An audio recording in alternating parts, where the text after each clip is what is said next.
नमस्कार दोस्तों, स्वागत है आपका स्टडी फॉर सिविल सर्विसेज में। यूपी पीसीएस 2025 की ऑफिशियल वैकेंसी का नोटिफिकेशन आ सकता है जनवरी 2025 के स्टार्टिंग में। और जैसा कि इस बार से आयोग ने भाई डिसाइड किया है कि 1 साल के अंदर ही वैकेंसी पूरी करानी है। इसका मतलब अब हर बार यूपी पीसीएस का ऑफिशियल नोटिफिकेशन आया करेगा जनवरी के स्टार्टिंग में, ठीक है। उसका प्रीलिम्स एग्जाम करीबन मार्च अप्रैल में हुआ करेगा, उसका मेंस एग्जाम करीबन जुलाई अगस्त में हुआ करेगा, और फाइनली उसका जो है इंटरव्यू करीबन सितंबर अक्टूबर तक करा के ईयर के एंड तक रिजल्ट भी दे दिया करेंगे। तो यूपी पीएससी आयोग बहुत ही ज्यादा डायनामिक बन चुका है, बहुत बड़े बड़े चेंजेस लगातार लेता जा रहा है। अगर किसी को भी पीसीएस की तैयारी करनी है उसके लिए ये स्ट्रेटेजी वीडियो है, सब कुछ इसमें बताया गया है कि भाई पीसीएस का सिलेबस क्या होता है, तैयारी में कितना टाइम आपको देना चाहिए, 3 स्टेज स्ट्रेटेजी क्या है, कौन कौन सी टाइप की पोस्ट होती है, पैटर्न क्या है, सिलेबस क्या होता है, ठीक है। प्रीलिम्स की और मेंस की तैयारी एक साथ कैसे करें, ठीक है। सारी चीजें इसमें मैं बताने जा रहा हूं, पूरी स्टार्टिंग से लेके लास्ट तक पूरा वीडियो जरूर सुन लीजिएगा। जिन जिन लोगों को यूपी पीसीएस 2025 की तैयारी पूरी अभी से शुरुआत करनी है और इस तरह से करनी है कि सिर्फ और सिर्फ उनका टारगेट है सिलेक्शन लेना। सबसे पहले मैं आपको बताता हूं कि भाई इस एग्जाम का यूपी पीसीएस का पैटर्न क्या है। ये 3 स्टेज की प्रोसेस है। सबसे पहले होता है प्रीलिम्स, ये एक एलिमिनेशन स्टेज है। इसमें सिर्फ और सिर्फ आयोग ये चेक करता है कि भाई कौन कौन से लोग मेंस दे रहे हैं, और प्रीलिम्स के मार्क्स कभी भी रैंकिंग जो फाइनल रैंकिंग होती है उसमें नहीं जोड़े जाते हैं। प्रीलिम्स में 2 पेपर होते हैं, एक होता है जीएस का, एक होता है सीसेट का। जीएस में 150 क्वेश्चन आते हैं, 200 नंबर का पेपर होता है, 1/3 नेगेटिव मार्किंग होती है, और जीएस वाले पेपर से कट ऑफ होता है। सारे क्वेश्चन एमसीक्यू बेस्ड होते हैं, ठीक है, मल्टीपल चॉइस क्वेश्चन होते हैं। सीसेट दूसरा पेपर होता है प्रीलिम्स का, जिसमें 100 क्वेश्चन होते हैं, ठीक है। उसी में 100 क्वेश्चन में English, Hindi, math, aptitude, reasoning और इंटरपर्सनल स्किल आता है। लेकिन सीसेट वाले में 100 क्वेश्चन होते हैं, 200 नंबर का पेपर होता है, 1/3 नेगेटिव मार्किंग होती है, और सीसेट वाला पेपर हमेशा क्वालिफाइंग होता है। इसका क्या मतलब हुआ? इसका यह मतलब हुआ कि भाई उसमें सिर्फ और सिर्फ आपको 33% नंबर लाने हैं बस। सीसेट के पेपर में सिर्फ उतना ही करना है जितने से आपका क्वालिफाई हो सके, उससे ज्यादा उसमें नहीं करना है। तो ये हो गया पूरा प्री। लेकिन प्री के मार्क्स से फाइनल रैंक नहीं मिलती है। जितनी भी पीसीएस की पोस्ट है सबके लिए मैं बता रहा हूं, pre plus mains plus interview, 3 stage की प्रोसेस है। जब आप लोग प्री में सिलेक्ट हो जाते हैं, प्री में कितने लोग सिलेक्ट होंगे ये भी इंपॉर्टेंट है भाई। जितनी भी वैकेंसी आती है उनका सिर्फ 15 गुना लोग प्री में सिलेक्ट किए जाते हैं, ठीक। तो 15 गुना लोग प्री में सिलेक्ट होकर मेंस में चले जाते हैं। मेंस में है 1500 नंबर, यही सब कुछ है, यही पूरी कृपा अटकी है, ठीक है। मेंस में क्या होता है कि जीएस 1 से लेकर 6 तक के 6 पेपर होते हैं। हर पेपर 200 नंबर का होता है और करीबन उसमें 20-20 सवाल आते हैं। 8-8 नंबर के 10 और 12-12 नंबर के 10, 125 वर्ड के 8 नंबर वाले होते हैं, 200 वर्ड के 12 नंबर वाले होते हैं। तो 6 पेपर हो गया जीएस के, यानी कि 1200 नंबर के, 200 नंबर का हर एक पेपर। 150 का ऐसे, 150 का सामान्य हिंदी। यहां पे ये जरूरी बात समझने की है कि सामान्य हिंदी जो मेंस में पेपर होता है पीसीएस में, इसके मार्क्स फाइनल रैंकिंग में इंक्लूड किए जाते हैं। तो 1500 नंबर का यहां पे इस तरह से मेंस हो गया, 1200 का जीएस, 6 पेपर 200 के, ठीक, 150 ऐसे, 150 हिंदी, तो 1500 नंबर का हो गया मेंस। यहीं पे सब कुछ है, पूरा नॉलेज टेस्ट आपका यहीं से होना है। कोई भी जो रैंक है उसमें पूरा यहां के ही मार्क्स डिसाइड करते हैं आपको कि कौन सी रैंक आप पा रहे हैं। उसके बाद में जब आप मेंस भी क्वालिफाई कर जाते हैं, मेंस में कितने लोग क्वालिफाई किए जाते हैं? जितनी पोस्ट होती हैं उनका 3 गुना। तो मेंस से कितने लोग सिलेक्ट होंगे? सिर्फ पोस्ट का 3 गुना। फिर उन सभी लोगों का इंटरव्यू लिया जाता है। इंटरव्यू सिर्फ और सिर्फ पर्सनालिटी टेस्ट होता है। अगर आपने प्री और मेंस की तैयारी इस वाले 3 स्टेज स्ट्रेटेजी के वीडियो के हिसाब से पूरी करी है तो अपने आप इंटरव्यू के काबिल आप बन जाते हैं। और दूसरी बात यह भी है कि भाई इंटरव्यू में पर्सनालिटी टेस्ट होता है, तो पर्सनालिटी कोई रातों रात जो है नहीं बन सकती है। पर्सनालिटी एक तो ये टेस्ट हो गया, कई सारे जो है वो तरह के क्वेश्चन पूछते हैं, कुछ करंट के भी पूछ लेते हैं, कभी हॉबीज पूछ लेते हैं, मतलब कई सारे इंस्टेंट क्वेश्चन भी होते हैं। तो उसमें जो है 100 नंबर अटके रहते हैं। उसमें अगर आप नॉर्मली भी दे दें तो करीबन 40-50 नंबर मिल जाते हैं। थोड़ा ठीक ठाक हो जाए तो 60-70 मिल जाते हैं। बस कोई बदतमीजी ना करे तो आराम से इंटरव्यू निकल जाता है। ये है पूरा पैटर्न। फाइनल सिलेक्शन किससे होता है? 1500 का मेंस और 100 नंबर का इंटरव्यू।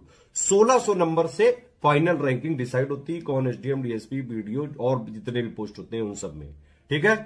अच्छा, इंटरव्यू के लिए एक चीज और है कि भाई इंटरव्यू जब भी होता है तो उससे 1.5-2 महीने पहले के अगर आप करंट अफेयर थोड़ा सा पढ़ लें तो करंट अफेयर के मैक्सिमम सवाल पूछे जाते हैं। दूसरी बात यह भी है कि भाई प्री और मेंस की तैयारी तो एक साथ ही होती है हमेशा, है ना। तो अगर आप प्री मेंस की तैयारी कर रहे हैं तो आप ऑलरेडी करंट अफेयर, जीएस, उन सबकी अगर आप थ्योरी, बेसिक अंडरस्टैंडिंग इस 3 स्टेज स्ट्रेटेजी वाले वीडियो से कर लें तो इंटरव्यू आप अपने आप निकाल लेते हैं। कई बार जो है, हर बार जब भी रिजल्ट आता है पीसीएस का, देखिए हमारा कोई मॉक टेस्ट नहीं चलता है इंटरव्यू के लिए, मॉक इंटरव्यू हम नहीं करते हैं। लेकिन जब भी आप जैसे ही मेंस में सिलेक्ट होते हैं उसके बाद हम फ्री इंटरव्यू गाइडेंस देते हैं, उसी में करंट अफेयर जो भी चीजें मेंस की जरूरत होती है, पिछले सालों की ट्रांसक्रिप्ट वगैरह, वो सब हम वहीं दे देते हैं। और हमारे ही टॉपर्स जो पिछले साल बने होते हैं वो आपको गाइड कर देते हैं, पूरा बिल्कुल तैयार करके मजबूत कर देते हैं। वो उतना कर देते हैं कि अगर आप बिना डरे इंटरव्यू देने जाए तो आराम से आप एवरेज से काफी ज्यादा नंबर लाके इंटरव्यू भी बढ़िया नंबरों से क्लियर कर सकते हैं और अच्छी रैंक पा सकते हैं। इस तरह से है ये, ठीक है। अब देखिए 3 स्टेज स्ट्रेटेजी ये है क्या, इसका मतलब है कि अगर आप लोग अभी से फॉलो करेंगे यूपी पीसीएस के लिए, यूपी पीसीएस का एग्जाम करीबन अगर आप 8-9 महीने लग के पढ़ाई कर लें, लग के का मतलब है शुरुआत करें 6-7 घंटे से और धीरे धीरे 8-9 घंटे पे आ जाए। 8 घंटे मेरे हिसाब से ठीक है। डेली रेगुलरिटी, कंटिन्यूटी जरूर बना के रखनी है, डेली पढ़ना पड़ेगा। पीसीएस की तैयारी का मतलब है कि भाई कुछ फिक्स चीजों को पढ़ के लगातार आप प्रैक्टिस करके, लगातार रिवीजन करके, डेली कंटिन्यूटी रेगुलरिटी के साथ पढ़ाई करके अगर आप करीबन 9 महीने से 1 साल कर लेंगे इतनी पढ़ाई, तो आराम से पीसीएस, यूपी पीसीएस का एग्जाम निकाला जा सकता है। लेकिन यहां पे यह समझना जरूरी है कि आपको इंटेलिजेंट, ऐसा नहीं कि भाई बहुत ज्यादा आईक्यू होना चाहिए तभी पीसीएस बनोगे।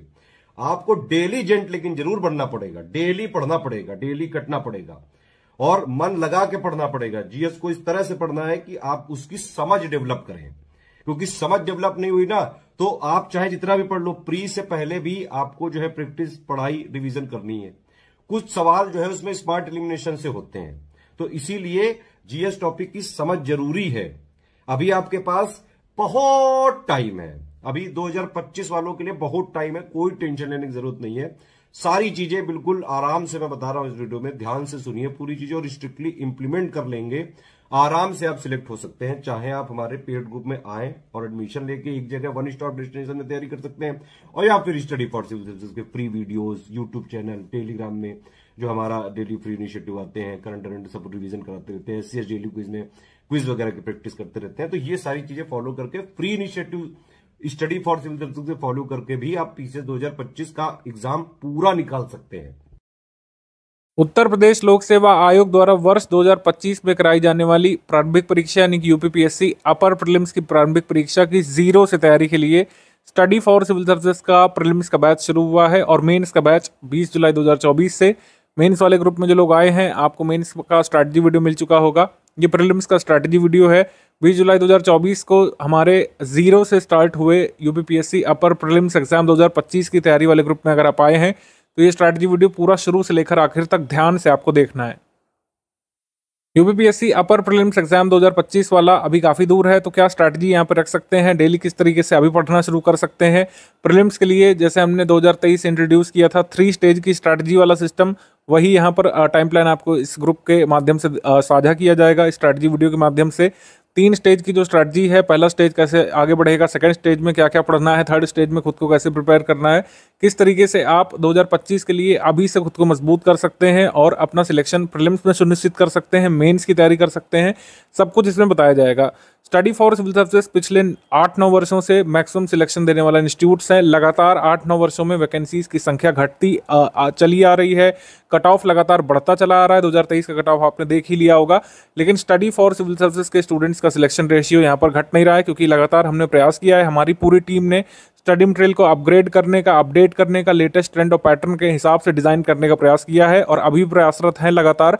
Daily study for civil services team का यही प्रयास रहता है, किस तरीके से, जिस तरीके से आयोग आजकल पेपर सेट कर रहे हैं लेटेस्ट ट्रेंड पैटर्न के हिसाब से, जो चीज़ें पूछी जा रही हैं कैसे हम उसको अपने स्टडी मटेरियल में और प्रैक्टिस रिसोर्सेज में इंटीग्रेट करें, इंप्लीमेंट करें, जिससे चाहे जैसा एग्जाम बोर्ड सवाल पूछे, चाहे जिस तरीके से सवाल पूछे, अगर वो यूपीपीएससी सिलेबस के एम्बिट में आता है तो आप कर सकें। हमारा स्टडी मटेरियल पढ़ करके जो आपके लिए सिलेक्शन मटेरियल साबित हो जाता है। कई बार जो student study for civil services की स्ट्रैटेजी सीरियसली, रिलीजियसली फॉलो करते हैं, उनके लिए हमारा स्टडी मटेरियल और प्रैक्टिस रिसोर्स सिलेक्शन मटेरियल साबित होते हैं।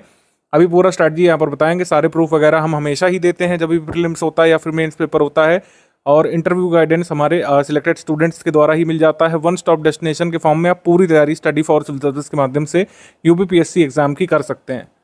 आपकी स्क्रीन पर जो बातें लिखी हुई हैं, full flexibility, continuous hand holding exercise, one stop destination, सिर्फ फैंसी टर्म्स यहाँ पर नहीं लिखे गए हैं, सारी चीज़ों को इम्प्लीमेंट किया जाता है। फुल फ्लेक्सिबिलिटी का मतलब है कोई निश्चित समय यहाँ पर निश्चित क्लासेस का नहीं होता है। लाइव क्लास यहाँ पर हम कराते नहीं है पेड ग्रुप में कि आपको एक निश्चित समय पर निश्चित ऐप खोल करके एक निश्चित टाइम फ्रेम में बैठना पड़े, ऐसा यहाँ पे नहीं होता है। स्टडी मटेरियल आपको पोस्ट कर दिया गया होगा, आप देख पा रहे होंगे। स्टडी मटेरियल वाले ग्रुप में, पेड क्विज वाले ग्रुप में जोड़ दिया गया होगा, वहां पर कुछ वीडियोस दिख रहे होंगे। आगे इसमें क्विज कराई जाएगी 2024 वाले एग्जाम के होने के बाद। कंटिन्यूअस हैंड होल्डिंग एक्सरसाइज, इसको सीरियसली इंप्लीमेंट किया जाता है। मैं आपको 2023 वाला एग्जाम्पल दे सकता हूँ। 2024 वाला एग्जाम बार बार शिफ्ट किया गया है, रीशेड्यूल किया गया है। पहले एग्जाम जो है 17 मार्च को होना था, लेकिन फिर आयोग का नोटिफिकेशन आया कि जुलाई मंथ में संभावित है। फिर आयोग का नोटिफिकेशन आता है कि फाइनली अक्टूबर मंथ में होने जा रहा है। अक्टूबर मंथ में 27 तारीख को जो पेपर होने जा रहा है, हमने अपने बैच को एक्सटेंड किया है। जो बैच मई 2023 से चल रहा है उसको एक्सटेंड किया गया है अक्टूबर 27 तारीख तक के लिए स्टडी मटेरियल वाले ग्रुप को। और हमारा कमिटमेंट नहीं था, हमारा कमिटमेंट पूरा हो रहा था 17 मार्च को ही, लेकिन हमने बैच को एक्सटेंड किया है यहाँ पर। और इसकी सारी फैसिलिटीज वैसे के वैसे ही रखी गई हैं, कोई भी फी आपसे चार्ज नहीं की गई है।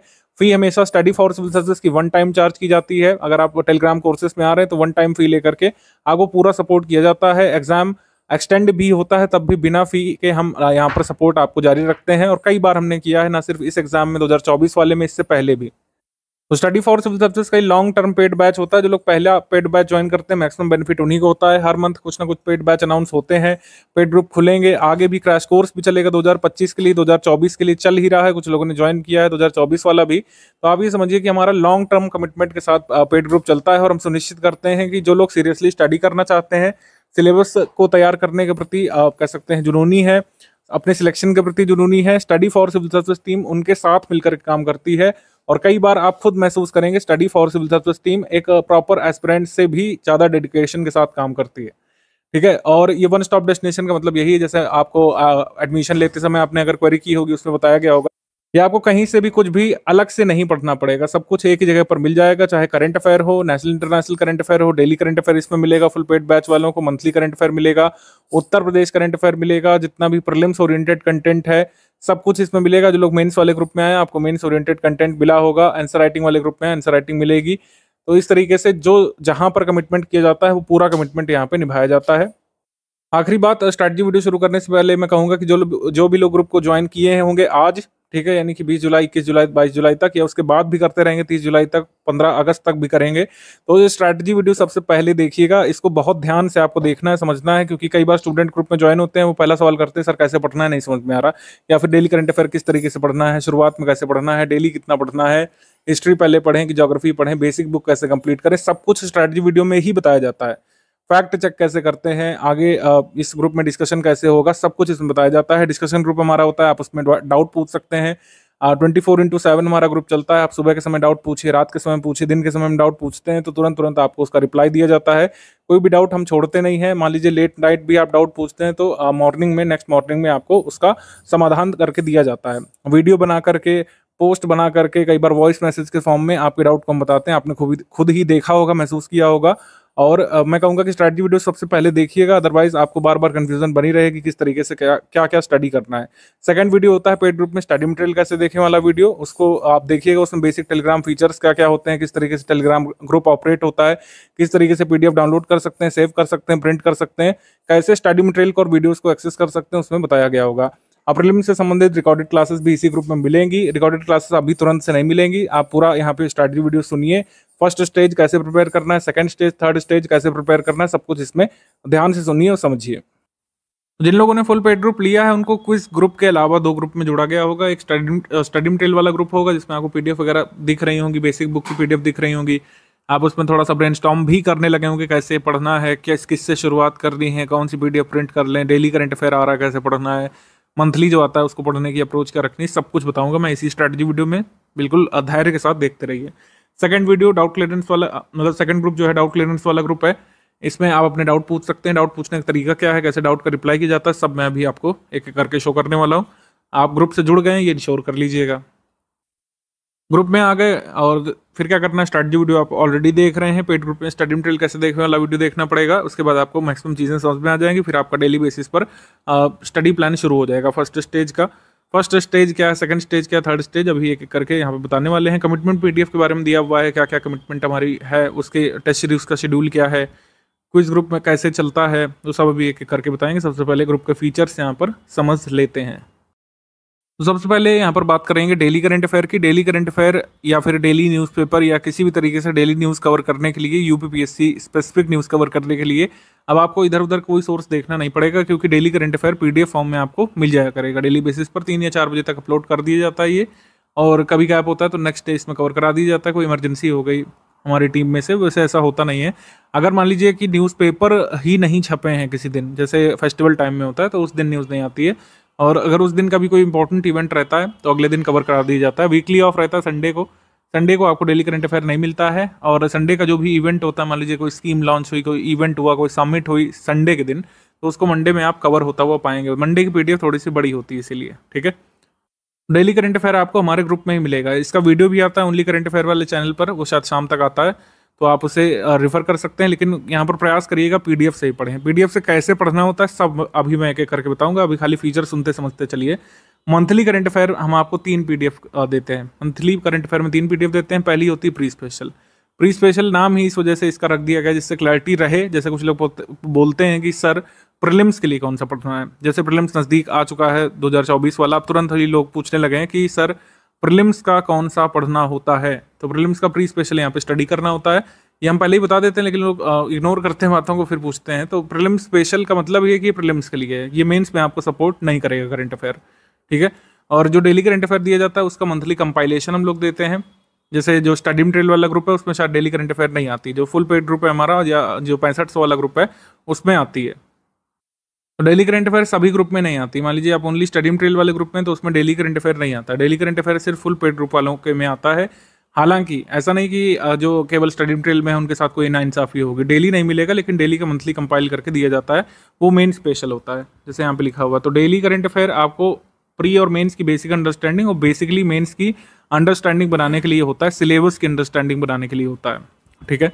मंथली करंट अफेयर के अलावा हम यहाँ पर 400 या 500 टॉप एमसीक्यू देते हैं, ये प्रैक्टिस के लिए होता है। और किसकी प्रैक्टिस के लिए होता है? प्रीलिम्स की प्रैक्टिस के लिए होता है। तो ये 3 पीडीएफ हो गए, और यकीन मानिए अगर आप इन 3 पीडीएफ से सामंजस्य बैठा लेते हैं तो प्री का, मेंस का, एवन इंटरव्यू तक का कोई भी करंट अफेयर आपसे छूटता नहीं है। अगर आप रेगुलर फॉलोअर हैं तो करंट अफेयर आपका पूरे प्रोसेस में कवर हो जाता है। प्रीलिम्स प्रोसेस के लिए, मेंस प्रोसीजर के लिए पूरा यहाँ पे कवर हो जाता है। इतना इंटेंसिव यहाँ पर दिया जाता है। हालांकि आप फॉलो करें, सारी पीडीएफ फॉलो करेंगे तो करंट अफेयर में आप यकीन मानिए कहीं से भी आप पढ़ रहे हो, कोई क्विज प्रैक्टिस कर रहे हो, किसी वेबसाइट में कोई क्विज आ रही हो, कोई सरकारी क्विज कर रहे हो, आप देखेंगे आप मैक्सिमम क्वेश्चन सही करने लगेंगे अगर 3-4 मंथ इसको फॉलो करेंगे तो ये हो गया। तो इस तरीके से करंट अफेयर आपको दिया जाता है। प्री स्पेशल की पीडीएफ और डेली का मंथली मंथ एंड पर कंपाइल करके दिया जाता है। यूपी करंट अफेयर भी हम लोग अब देने लगे मंथली। यूपी करंट अफेयर थोड़ा सा लेट मिलती है आपको, क्योंकि न्यूज़ कंपाइल करने में इसमें समय लगता है। 9 या 10 तारीख तक आपको मिल जाती है, मैक्स टू मैक्स 12 तारीख को आपको मिल जाया करती है UP current affair. UP special regularity आपको इस पर दिखानी होगी पढ़ने के लिए, क्योंकि यूपी स्पेशल का वेटेज भले ही प्रीलिम्स में ज़्यादा नहीं है। अभी किस सब्जेक्ट का कितना वेटेज होता है वो सब भी डिस्कस करेंगे, तो और आपको अच्छे से समझ में आएगा। लेकिन मैं आपको बता दूं कि प्रीलिम्स में यूपी स्पेशल करंट अफेयर का बहुत वेटेज आजकल नहीं रहता है। मैक्सिमम टू मैक्सिमम 3 क्वेश्चन आ सकते हैं, इसमें 4 क्वेश्चन भी आ सकते हैं, इससे ज़्यादा नहीं आ रहे हैं आजकल। लेकिन फिर भी हम एक्सपेक्ट कर रहे हैं कि जैसे सिलेबस बदला है, GS 5 और 6 प्योरली यूपी स्पेशल जुड़ गया है, तो इस वजह से यूपी करंट अफेयर का भी वेटेज यहाँ पर रहता है, और जो मेंस में भी आपको कई बार हेल्प करता है फैक्ट्स के लिए। जैसे उत्तर प्रदेश स्वास्थ्य में क्या प्रगति कर रहा है, ये आपको मंथली करंट अफेयर से पता लगता रहेगा। नए जो मेडिकल कॉलेजेस खुल रहे हैं या फिर नई कोई स्कीम लाई जा रही है कम्युनिकेबल डिसीजेस से निपटने के लिए, जैसे दस्तक अभियान वगैरह है, तो इसका आपको भान होता रहता है। आपको मतलब रेगुलर बेसिस पर यूपी से अपडेट रहना चाहिए, क्योंकि GS 5 और 6 आपको यूपी स्पेशल देना है, और एकदम से सारे पेपर्स की तैयारी नहीं होती है। एक 2 महीने मेंस की तैयारी नहीं होती है, तभी यहाँ पर फाउंडेशन बैच शुरू किया जाता है, जिससे पहले से आप डीप अंडरस्टैंडिंग और बारीक जानकारियों को कवर करते हुए स्लोली आगे बढ़ते रहें। यूपी स्पेशल भी आपको रेगुलरली पढ़ते रहना चाहिए, और प्री और मेंस दोनों के लिए जरूरी होता है यूपी स्पेशल। प्रीलिम्स में क्वेश्चन सही करने के लिए तो जरूरी होता ही, लेकिन मेंस के लिए भी ये जरूरी होता है। डाउट क्लियरेंस यहाँ पर डेली बेसिस पर हुआ करेगा। जैसे आपने ज्वाइन किया होगा तो डाउट क्लियरेंस आपका शुरू है, कोई भी आप डाउट पूछेंगे वहाँ पर रिप्लाई किया जाएगा दिन के समय में तुरंत। मंथली एक बार यूपीपीसीएस स्पेसिफिक लाइव डिस्कशन भी होता है, इसमें आप अपना स्ट्रैटेजी डिस्कस कर सकते हैं। कोई भी आपका डाउट है स्ट्रैटेजी में, नहीं फॉलो कर पा रहे हैं, क्या हर्डल्स फेस कर रहे हैं, बुक्स पढ़ने में कुछ चीज़ें समझ पा रहे हैं, तो वहाँ पर लाइव एडमिन से डिस्कस कर सकते हैं। ज़्यादातर मैं ही लाइव सेशन पे होता हूँ, तो आप मुझसे डायरेक्टली पूछ सकते हैं, डिस्कस कर सकते हैं जो भी आपकी समस्याएं हैं। लाइव में पार्टिसिपेशन कोई ऐसा मैंडेटरी नहीं होता है कि आपको मैंडेटरीली पार्टिसिपेट करना है। कोई अगर इसको ज्वाइन नहीं करेगा तो आपका कोई नुकसान हो जाएगा, ऐसा नहीं होता है। डाउट तो आप रेगुलर पूछ सकते हैं, कोई भी आपका फैक्चुअल डाउट है, कंसेप्चुअल डाउट पूछ सकते हैं। तैयारी और स्ट्रैटेजी से एसोसिएटेड डाउट यहाँ पर आप पूछ सकते हैं लाइव। तो लाइव जिसको ज्वाइन करना होता है वो कर लेते हैं यहाँ पर और डाउट अपना पूछ लेते हैं। कई लोग नहीं भी ज्वाइन करते हैं तो अपना डाउट क्लियरेंस में डाउट पूछते रह सकते हैं। अभी तक सिर्फ हम जीएस का कराते थे, लेकिन सीसैट का भी अब हम यहाँ पर स्टडी मटेरियल आपको फुल पेड ग्रुप वाले में देने लगे हैं, और सीसैट का टेस्ट वगैरह भी आपको रेगुलर बेसिस पर मिलता रहेगा, जिससे आप सीसैट से भी अपडेटेड रहें। बहुत कुछ ऐसे लोग होते हैं जो जीएस में कई बार अच्छा कर जाते हैं, लेकिन सीसैट में अपना मार्क मिस कर देते हैं जो 33% वाला होता है, और जो है कट ऑफ नहीं क्लियर कर पाते हैं। तो उससे आप बचें। आप सीसैट को भी बिल्कुल ही ऐसा ना हो इग्नोर कर दें।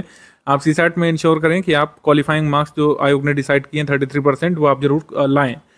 और हम आयोग और उसके सिलेबस के फॉलोअर हैं सर, बार बार बोलते रहते हैं, और ये सिर्फ बोलने वाली बात नहीं है, इसको बाकायदा जो है रिलीजियसली इम्प्लीमेंट भी किया जाता है। जो हमारी पॉलिसी है आयोग और सिलेबस को फॉलो करने वाली, इसको इम्प्लीमेंट किया जाता है। सिलेबस के हिसाब से जो नए नए चीज़ें पूछी जा रही हैं, सिलेबस तो नहीं बदलता यूपीपीएससी, हर साल वही सिलेबस आ जाता है प्रिंट होकर के प्रीलिम्स वाला, लेकिन क्वेश्चंस नए नए बन रहे हैं, नई जगह से पूछे जा रहे हैं, नए एरियाज एक्सप्लोर किए जा रहे हैं। तो उनके लिए रेगुलर बेसिस पर आयोग के जितने भी पेपर्स हो रहे हैं, भले ही यूपीपीएससी सिलेबस से संबद्ध नहीं है, कोई टेक्निकल पोस्ट के, लेकिन अगर उसमें जीएस पूछी जा रही है तो हमारी टीम एक एक पेपर को देखती है, एक एक क्वेश्चन को देखा जाता है, उस पर डिस्कशन होता है। हमारा जो है कह सकते हैं पूरी एक तरीके से थिंक टैंक है कंटेंट की, वो उसमें देखती है किस तरीके से क्या क्या चीज़ें आयोग एक्सप्लोर कर रहा है और कैसे उसको स्टडी मटेरियल में अपडेट किया जा सकता है। जैसे उदाहरण देता हूँ मैं, आरओ का भी पेपर हुआ था जो कैंसिल हो चुका है, उसमें पेपर में सवाल आया था साइमन कमीशन संबंधित। ठीक है, साइमन कमीशन ने भारत की यात्रा 2 बार की है, किसी भी बुक में ये चीज़ स्पेसिफिकली एक्सप्लिसिटली मेंशन्ड ही नहीं है। उसमें साइमन कमीशन जब भारत आया था बस उसी के बारे में दिया, उसी की क्रोनोलॉजी दे दी है। साइमन कमीशन ने भारत को 2 बार विजिट किया था। हमारे कंटेंट में बाकायदा डेट्स यहाँ पे लिखी हैं कब कब साइमन कमीशन ने विजिट किया और भारत में किन किन जगहों की यात्रा की, वो तक लिखा हुआ है और उससे सवाल आया था, जबकि किसी बुक में, स्टैंडर्ड बुक में नहीं दिया हुआ है। तो कहने का ये मतलब है कि ये सब जो है हम ऑलरेडी इंप्लीमेंट करते हैं कि जो चीज़ बुक्स भी छोड़ दे रहे हैं फैक्ट, और जो जरूरी हो सकता है एग्जाम के लिए, उसको हम लोग कवर करते हैं। ठीक है, तो इसी वजह से हम लोग कहते हैं किसी बुक या पब्लिशर को हम फॉलो नहीं करते हैं, क्योंकि उनसे भी पहले हमारा फैक्ट अपडेट होता है जो एग्जाम में पूछा जाने वाला होता है। थोड़े से टेलीग्राम के बेसिक्स आपको समझ लेने चाहिए। टेलीग्राम ऐप आपको काफ़ी चलाना पड़ेगा, हम तैयारी के दौरान वहीं से पीडीएफ वगैरह एक्सप्लोर करना है। तो जैसे हम अपनी स्टडी टेबल को ऑर्गेनाइज रखते हैं, कहाँ पे बुक्स रखी हैं, कहाँ पे नोट्स रखे हैं, कहाँ पे रफ कॉपी, पेन पेंसिल कहाँ पे रखा है, तो अच्छे तरीके से ऑर्गेनाइज करते हैं। अच्छे सीरियस स्टूडेंट ऑर्गेनाइज करते हैं, अगर नहीं करते हैं तो आपको करना चाहिए। तो उसी तरीके से टेलीग्राम आपका जैसे स्टडी टेबल है, तो इसको ऑर्गेनाइज करके रखिए। इसमें अगर कैश मेमोरी बहुत ज़्यादा इकट्ठा हो जाए तो उसको क्लीन कर लीजिए। कैश मेमोरी क्लीन करने से कुछ लोग सोचते हैं ग्रुप एग्जिट हो जाता है, ऐसा कुछ नहीं होता है। कैश मेमोरी अगर आप क्लीन करते हैं तो ऐसा होता है कि जितना भी स्टोरेज होती है वो वहाँ से चली जाती है, क्लाउड में सारी चीज़ें रहती हैं। जैसे मान लीजिए आपने हिस्ट्री की फाइल डाउनलोड कर रखी थी, कैश क्लीन करेंगे तो आपको दोबारा डाउनलोड करने के लिए कहेगा, और इतना डेटा आजकल सभी के पास होता है। तो इससे ये होता है रेगुलर बेसिस पर कैश मेमोरी क्लीन करने से ये होता है कि ऐप जो है मिसबिहेव नहीं करता है, बंद नहीं होता है, आपको बार बार एग्जिट नहीं कर देता है इस तरीके से। तो इस तरीके की समस्याओं से बचिए, और टेलीग्राम को अनइंस्टॉल करके री इंस्टॉल भी कर सकते हैं अगर बहुत ही ज़्यादा दिक्कत कर रहा है, क्योंकि कई बार ऐप भी प्रॉब्लम करता है। महंगे से महंगे मोबाइल और डिवाइस में कई बार टेलीग्राम दिक्कत करने लगता है, तो प्रॉब्लम इसमें सॉल्व हो जाती है। अगर फिर भी नहीं होती तो आप जो है बात कर सकते हैं इस नंबर पर, इसमें आपको रेमेडी बता दी जाती है। अब बता तो रहा हूँ मैं कि पूरा स्टडी मटेरियल का सपोर्ट किया जाएगा, सिलेबस से संबंधित जो चीज़ें पूछी जा सकती है उसका भी सपोर्ट करते हैं, और कई बार आपकी बेसिक समस्या भी होती है उनको भी हम लोग सॉल्व करने का पूरा प्रयास करते हैं बिना किसी झुंझलाहट के। अच्छा, ये जो चीज़ लिखी है ये हम बार बार इसीलिए लिख देते हैं क्योंकि कई लोग मानते नहीं हैं बार बार इसको करने से। R&D सिर्फ स्टडी फॉर सिविल सर्विसेज की टीम को करने दीजिए, आपने 1 टाइम पेमेंट कर दिया, अब आप यहाँ से सिर्फ लाभ लीजिए। कई लोग R&D करने लगते हैं, research and development. Research development का मतलब ये है कि वो एक्सप्लोर करने लगते हैं वो चीज़ें जो उनको एक्सप्लोर करना नहीं जरूरी है। जैसे कुछ लोग जो है फर्जी डाउट क्रिएट कर देते हैं। मान लीजिए गूगल पे आप कोई चीज़ लिखते हैं, ठीक है, और जो सर्च में फर्स्ट रिजल्ट आ जाता है, सेकंड रिजल्ट, उसको दिखाकर कहने लगते हैं कि आपके स्टडी मटेरियल में ये चीज़ जो है रॉन्ग दी हुई है, देखिए गूगल ये बता रहा है। तो ये सेंटेंस ही अपने आप में बहुत फ्लॉड है कि गूगल ये बता रहा है। गूगल कुछ नहीं बताता है, गूगल एक सर्च इंजन है, ठीक है। जैसे लाइब्रेरी में आप ही नहीं कह सकते कि मैंने जो है ये देखा था, ये फैक्ट लाइब्रेरी बता रही है। लाइब्रेरी नहीं बताती कोई फैक्ट, लाइब्रेरी में रखी हुई कोई बुक बताती है, या फिर बुक में कोई पेज नंबर दिया रहता है वो बताता है, वो रेफरेंस मटेरियल होता है। तो जब आप वेब सर्च करते हैं, जैसे क्रोम से या फिर किसी ब्राउज़र से सर्च करते हैं, तो उसमें अनगिनत रिसोर्सेज आपको देता है। तो उस रिसोर्स में कौन सा रिसोर्स ऑथेंटिक है या कौन सा रिसोर्स नॉन ऑथेंटिक है, इसका काम आप स्टडी फॉर सिविल सर्विस पर ही छोड़ दीजिए, इसको तय करने का काम कि ऑथेंटिक कौन सा रिसोर्स है और नॉन ऑथेंटिक कौन सा है, कौन सा आपको सही मानना है, कौन सा गलत मानना है, ठीक है। तो इसको लेकर आप कई बार खुद ही कंफ्यूज रहते हैं, और कई बार हमारी टीम को भी कर देते हैं बार बार कि सर ये देखिए गूगल पे आया, गूगल पे आया, तो वो चीज़ सही नहीं होती है। गूगल में कौन सा वेबसाइट है, कौन सा रिसोर्स है, कौन सा ऑफिशियल है, कौन सा नॉन ऑफिशियल है, कौन सा सही मानता है कमीशन, कौन सा नहीं सही मानता है, ये हम काम कर रहे हैं लगातार 8-9 सालों से। और 8-9 साल अगर आप भी तैयारी करेंगे तो हो सकता है कि हमारी टीम जितनी नॉलेज आप भी गेन कर लें, लेकिन ये तो आपका उद्देश्य है नहीं।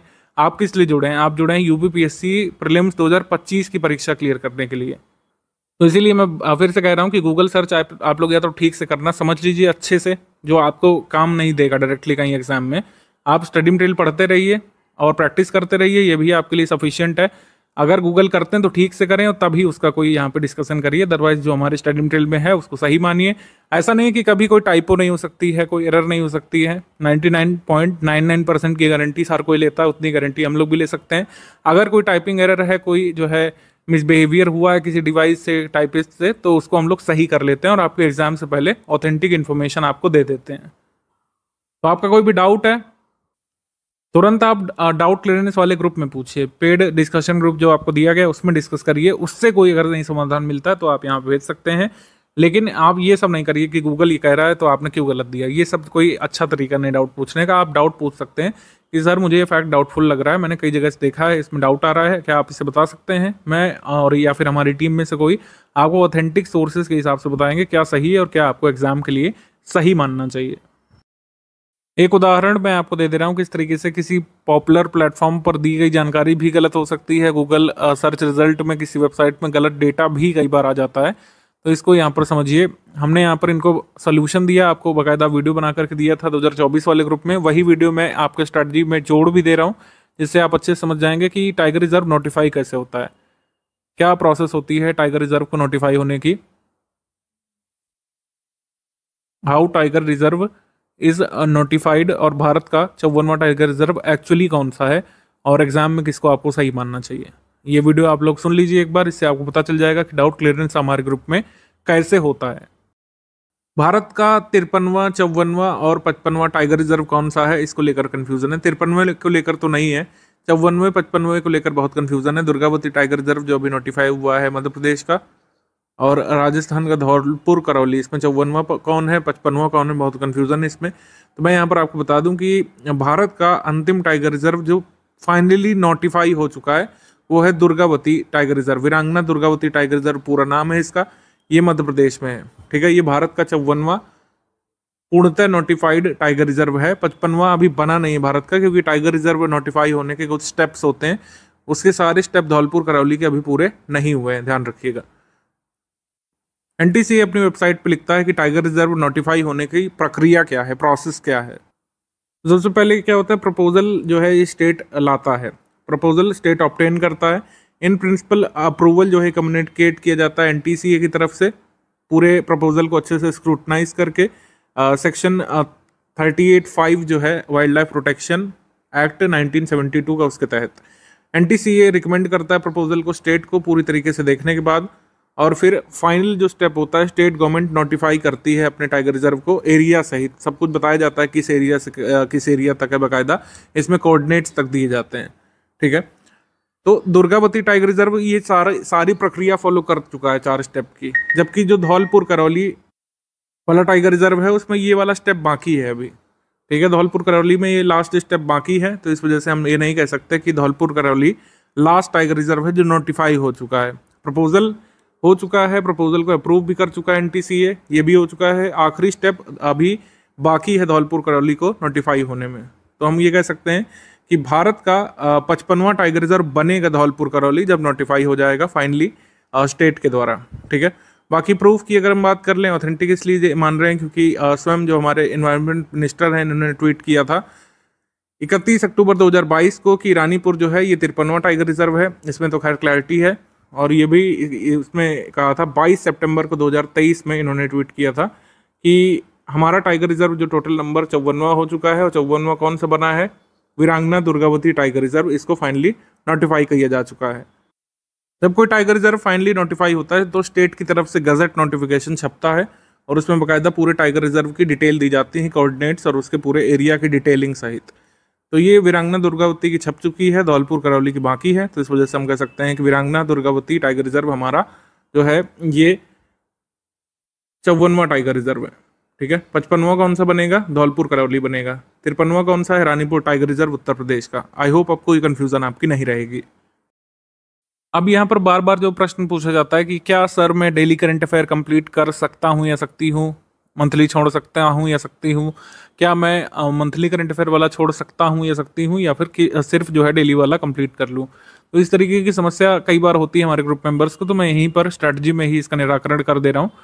SCS का जो डेली करंट अफेयर होता है ये डिस्क्रिप्टिव बेस्ड होता है। आप PDF खोल कर देख लीजिए, कोई भी कंटेक्स्ट आया, कोई न्यूज़ आई तो उसका डिटेल्ड इन्फॉर्मेशन दिया जाता है, क्या न्यूज़ है, क्या तथ्य हैं उससे संबंधित, हिस्टोरिकल बैकग्राउंड अगर कोई है तो आगे क्या हो सकता है, सारी चीज़ों का एनालिसिस उसमें दिया रहता है। एनालिसिस, फैक्ट, कंटेक्स्ट सब कुछ दिया रहता है, और किस तरीके से सिलेबस से लिंक्ड है उसमें भी लिखा रहता है। ऊपर हेडिंग में होता है कि GS3 के सिलेबस संबंधित है, GS4 संबंधित है, या फिर GS2 से है, GS1 से है, सब कुछ उसमें दिया रहता है।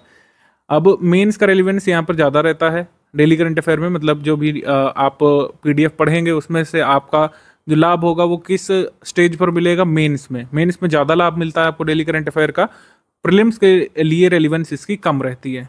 वहीं अगर हम तुलना करें रेलिवेंस डेली करंट अफेयर के कंपैरिजन में मंथली करंट अफेयर की, प्रीलिम्स के लिए वेरी हाई रहती है और मेंस में इसकी ज़्यादा कोई रेलिवेंस रहती नहीं है। और जो मंथली करंट अफेयर होता है बहुत ही टू द पॉइंट आपने देखा होगा दिया रहता है, जितना एग्जाम में पूछी जा सकती हैं प्रीलिम्स वाले में आपके ऑब्जेक्टिव पेपर के लिहाज से उसको बनाया जाता है। बेसिकली ऑब्जेक्टिव एग्जाम में जिस तरीके के तथ्य पूछे जा सकते हैं, जिस तरीके के फैक्ट या इन्फॉर्मेशन पूछी जा सकती है, उसी हिसाब से उसको डिज़ाइन किया जाता है, उसी हिसाब से लिखा जाता है। कई बार आप देखेंगे कि monthly current affair pre special बहुत ही लिमिटेड नंबर ऑफ पेजेस का स्टडी फॉर सिविल सर्विस का होता है, और उसमें कई बार आपको नोट मेकिंग की भी आवश्यकता नहीं पड़ती है, क्योंकि वो अपने आप में बहुत शॉर्ट होता है। जो मंथली करंट अफेयर होता है या फिर जो यूपी करंट अफेयर होता है बहुत शॉर्ट में हम लोग देते हैं, इन्फॉर्मेशन डेंस होता है। मान लीजिए कोई स्कीम आई है तो जितने इन्फॉर्मेशन उसकी जरूरी है वो सब हम देते हैं उसमें, लेकिन जितना गैर जरूरी चीज़ें होती हैं उसको हम लोग नहीं देते हैं। ठीक है, जैसे स्कीम के डिसएडवांटेजेस वगैरह हम नहीं देते हैं आपके प्रीलिम्स वाले में, क्योंकि प्रीलिम्स में वो उस चीज़ की डिमांड नहीं है। और जबकि मेंस वाले में सब कुछ देते हैं, जो डेली करंट अफेयर होता है उसमें सब कुछ दिया रहता है कि जो स्कीम आई है उसकी क्या ड्रॉबैक्स हो सकते हैं, आगे के इम्प्लीकेशंस क्या हो सकते हैं, सब कुछ की एनालिसिस जो है वो डेली करंट अफेयर में होती है। जबकि प्रीलिम्स वाले में क्या रहता है कि फोकस यहाँ पे किया जाता है कि आप लेस नंबर ऑफ पेजेस पढ़ करके मोर नंबर ऑफ क्वेश्चंस अपने ऑब्जेक्टिव प्रीलिम्स एग्जाम में GS पेपर 1 में कर सकें। तो ये डिफरेंस होता है डेली करंट अफेयर में, मंथली करंट अफेयर में। अब आपको यहाँ पर भान हो गया होगा कि डेली करंट अफेयर क्यों पढ़ना चाहिए और मंथली करंट अफेयर क्यों पढ़ना चाहिए, यूपी करंट अफेयर क्यों पढ़ना चाहिए। अच्छा, एक चीज़ और मैं बता दूं कि कई लोग पूछते हैं कि मंथली करंट अफेयर तो आप लोग कहते हैं कि अच्छे से इसको याद कर लीजिए, बार बार रिवाइज करिए, क्या डेली करंट अफेयर को भी बार बार रिवाइज करने की ज़रूरत है? तो इसका उत्तर है नहीं। इन्फॉर्मेशन डेंस होता है, लेकिन ज़्यादातर अंडरस्टैंडिंग आपकी बनाने के लिए होता है। इसमें आपको सारी इन्फॉर्मेशन रिमेंबर करने की ज़रूरत नहीं होती है। मान लीजिए कोई स्कीम आई है, उसका 360 डिग्री एनालिसिस तो डेली वाले में मिल गया आपको, लेकिन जो स्कीम के फैक्ट जो आपको परीक्षा तक याद रखने हैं वो आपको इसमें मिल जाएगा, मंथली वाले में भी। तो आप क्या कर सकते हैं कि इससे आप अपनी समझ बनाइए और याद करने के लिए सिर्फ मंथली करंट अफेयर का इस्तेमाल करिए।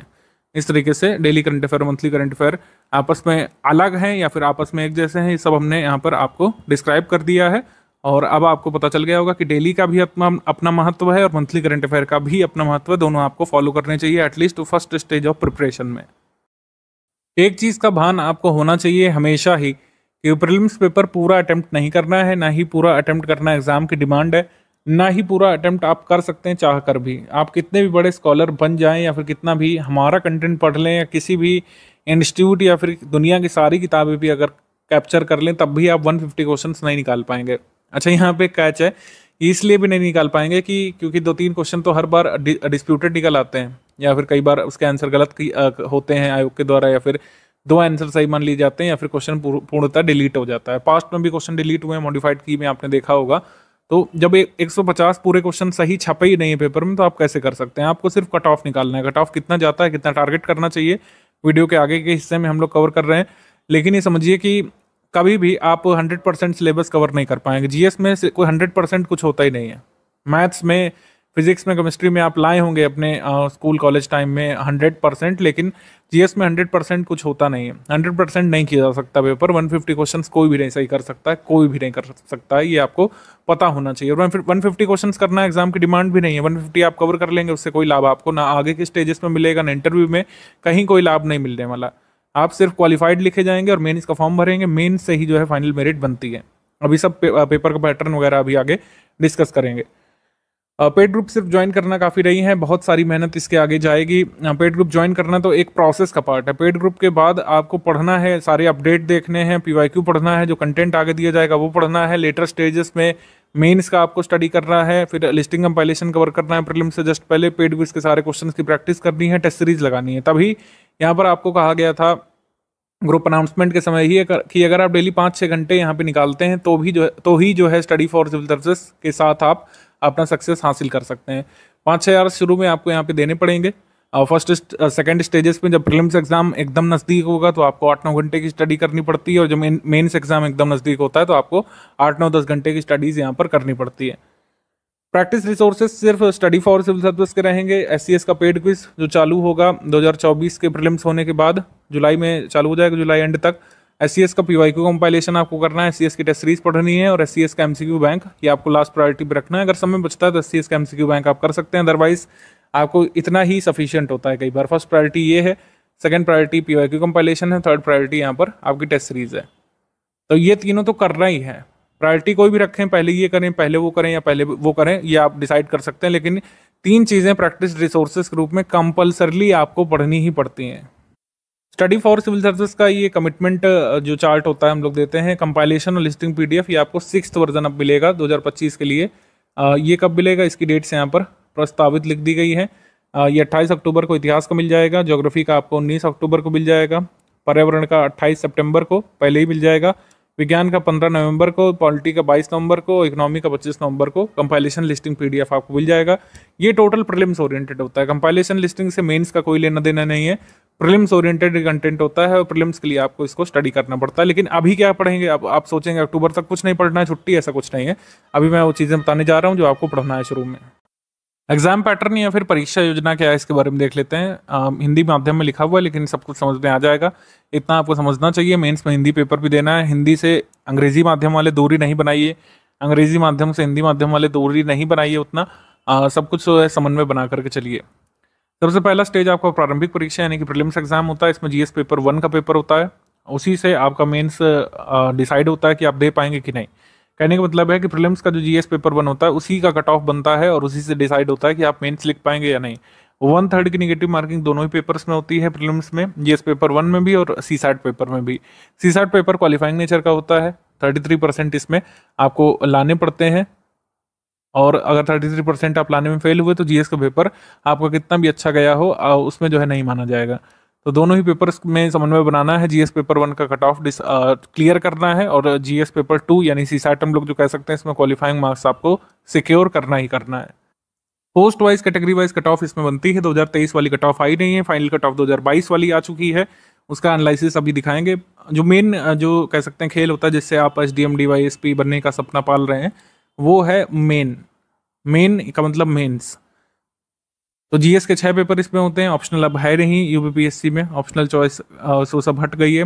ये कंपलसरी पेपर हैं 6 कंपलसरी जीएस पेपर, इसमें 4 कन्वेंशनल वाले 1 to 4 और 5-6 जो है यूपी स्पेशल वाले पेपर हो गए हैं। और इसके लिए काफ़ी यहाँ पे प्रयास किया गया था हमारे स्टूडेंट्स प्रेशर ग्रुप्स के द्वारा। फाइनली यूपी स्पेशल जुड़ा, हमने भी इसके लिए काफ़ी सारे प्रयास किए थे एज एन इंस्टीट्यूट की। लेवल प्लेइंग फील्ड सभी स्टूडेंट को मिलना चाहिए। कई हर बार जब मार्कशीट आती थी कुछ ना कुछ विवाद होता रहता है कि फला ऑप्शनल ग्रुप को ज़्यादा लाभ मिला, इस बार फला ऑप्शनल ग्रुप को डिसएडवांटेज मिला।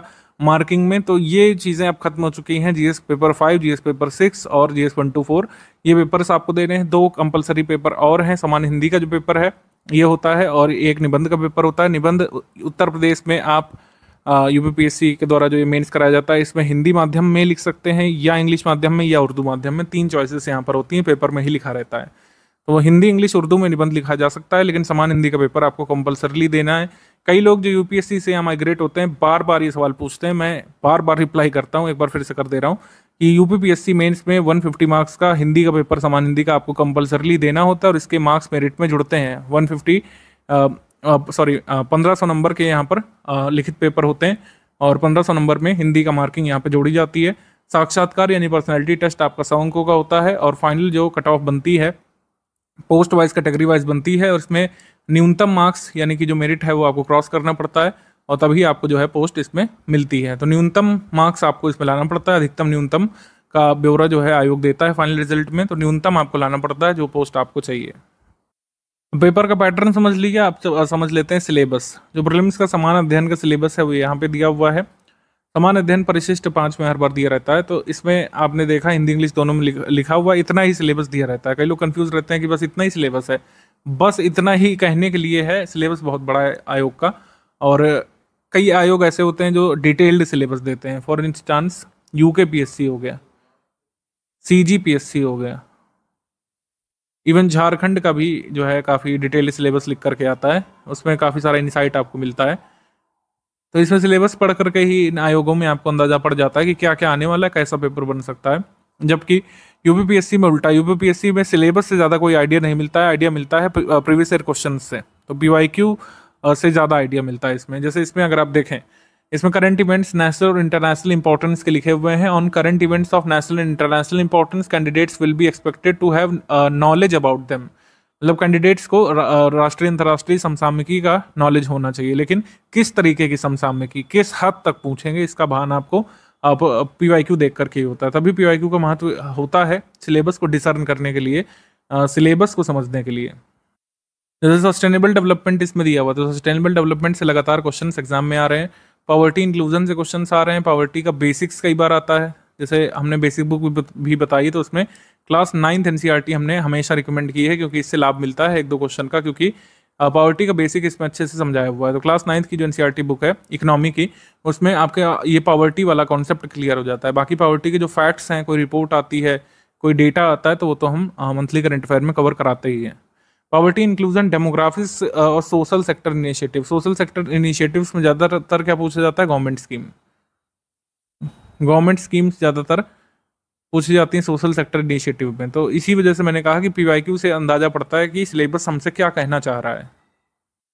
कई बार सिलेबस कभी कंफ्यूज भी करता है लोगों को। जैसे यहाँ पर लिखा हुआ है कि एक वेल एजुकेटेड पर्सन जिसके पास कोई स्पेशल क्वालिफिकेशन साइंटिफिक डिसिप्लिन का नहीं है, वो भी ऐसे क्वेश्चन का आंसर कर चुकेगा जो आयोग पूछेगा प्रीलिम्स में। ऐसा नहीं है, साइंस का अच्छा खासा आपको कवरेज रखना पड़ता है। इवन सभी सब्जेक्ट का, चाहे पॉलिटी हो चाहे इकोनॉमी हो, एक अच्छा खासा नॉलेज आपको गेन करना पड़ता है प्रीलिम्स के क्वेश्चन सही करने के लिए। तो ये सब जुमलेबाजी में मत पड़िएगा कि जनरल साइंस है तो ऐसे ही कर लेंगे चलते फिरते, ऐसा नहीं होगा, काफ़ी पढ़ना पड़ेगा यहाँ पे।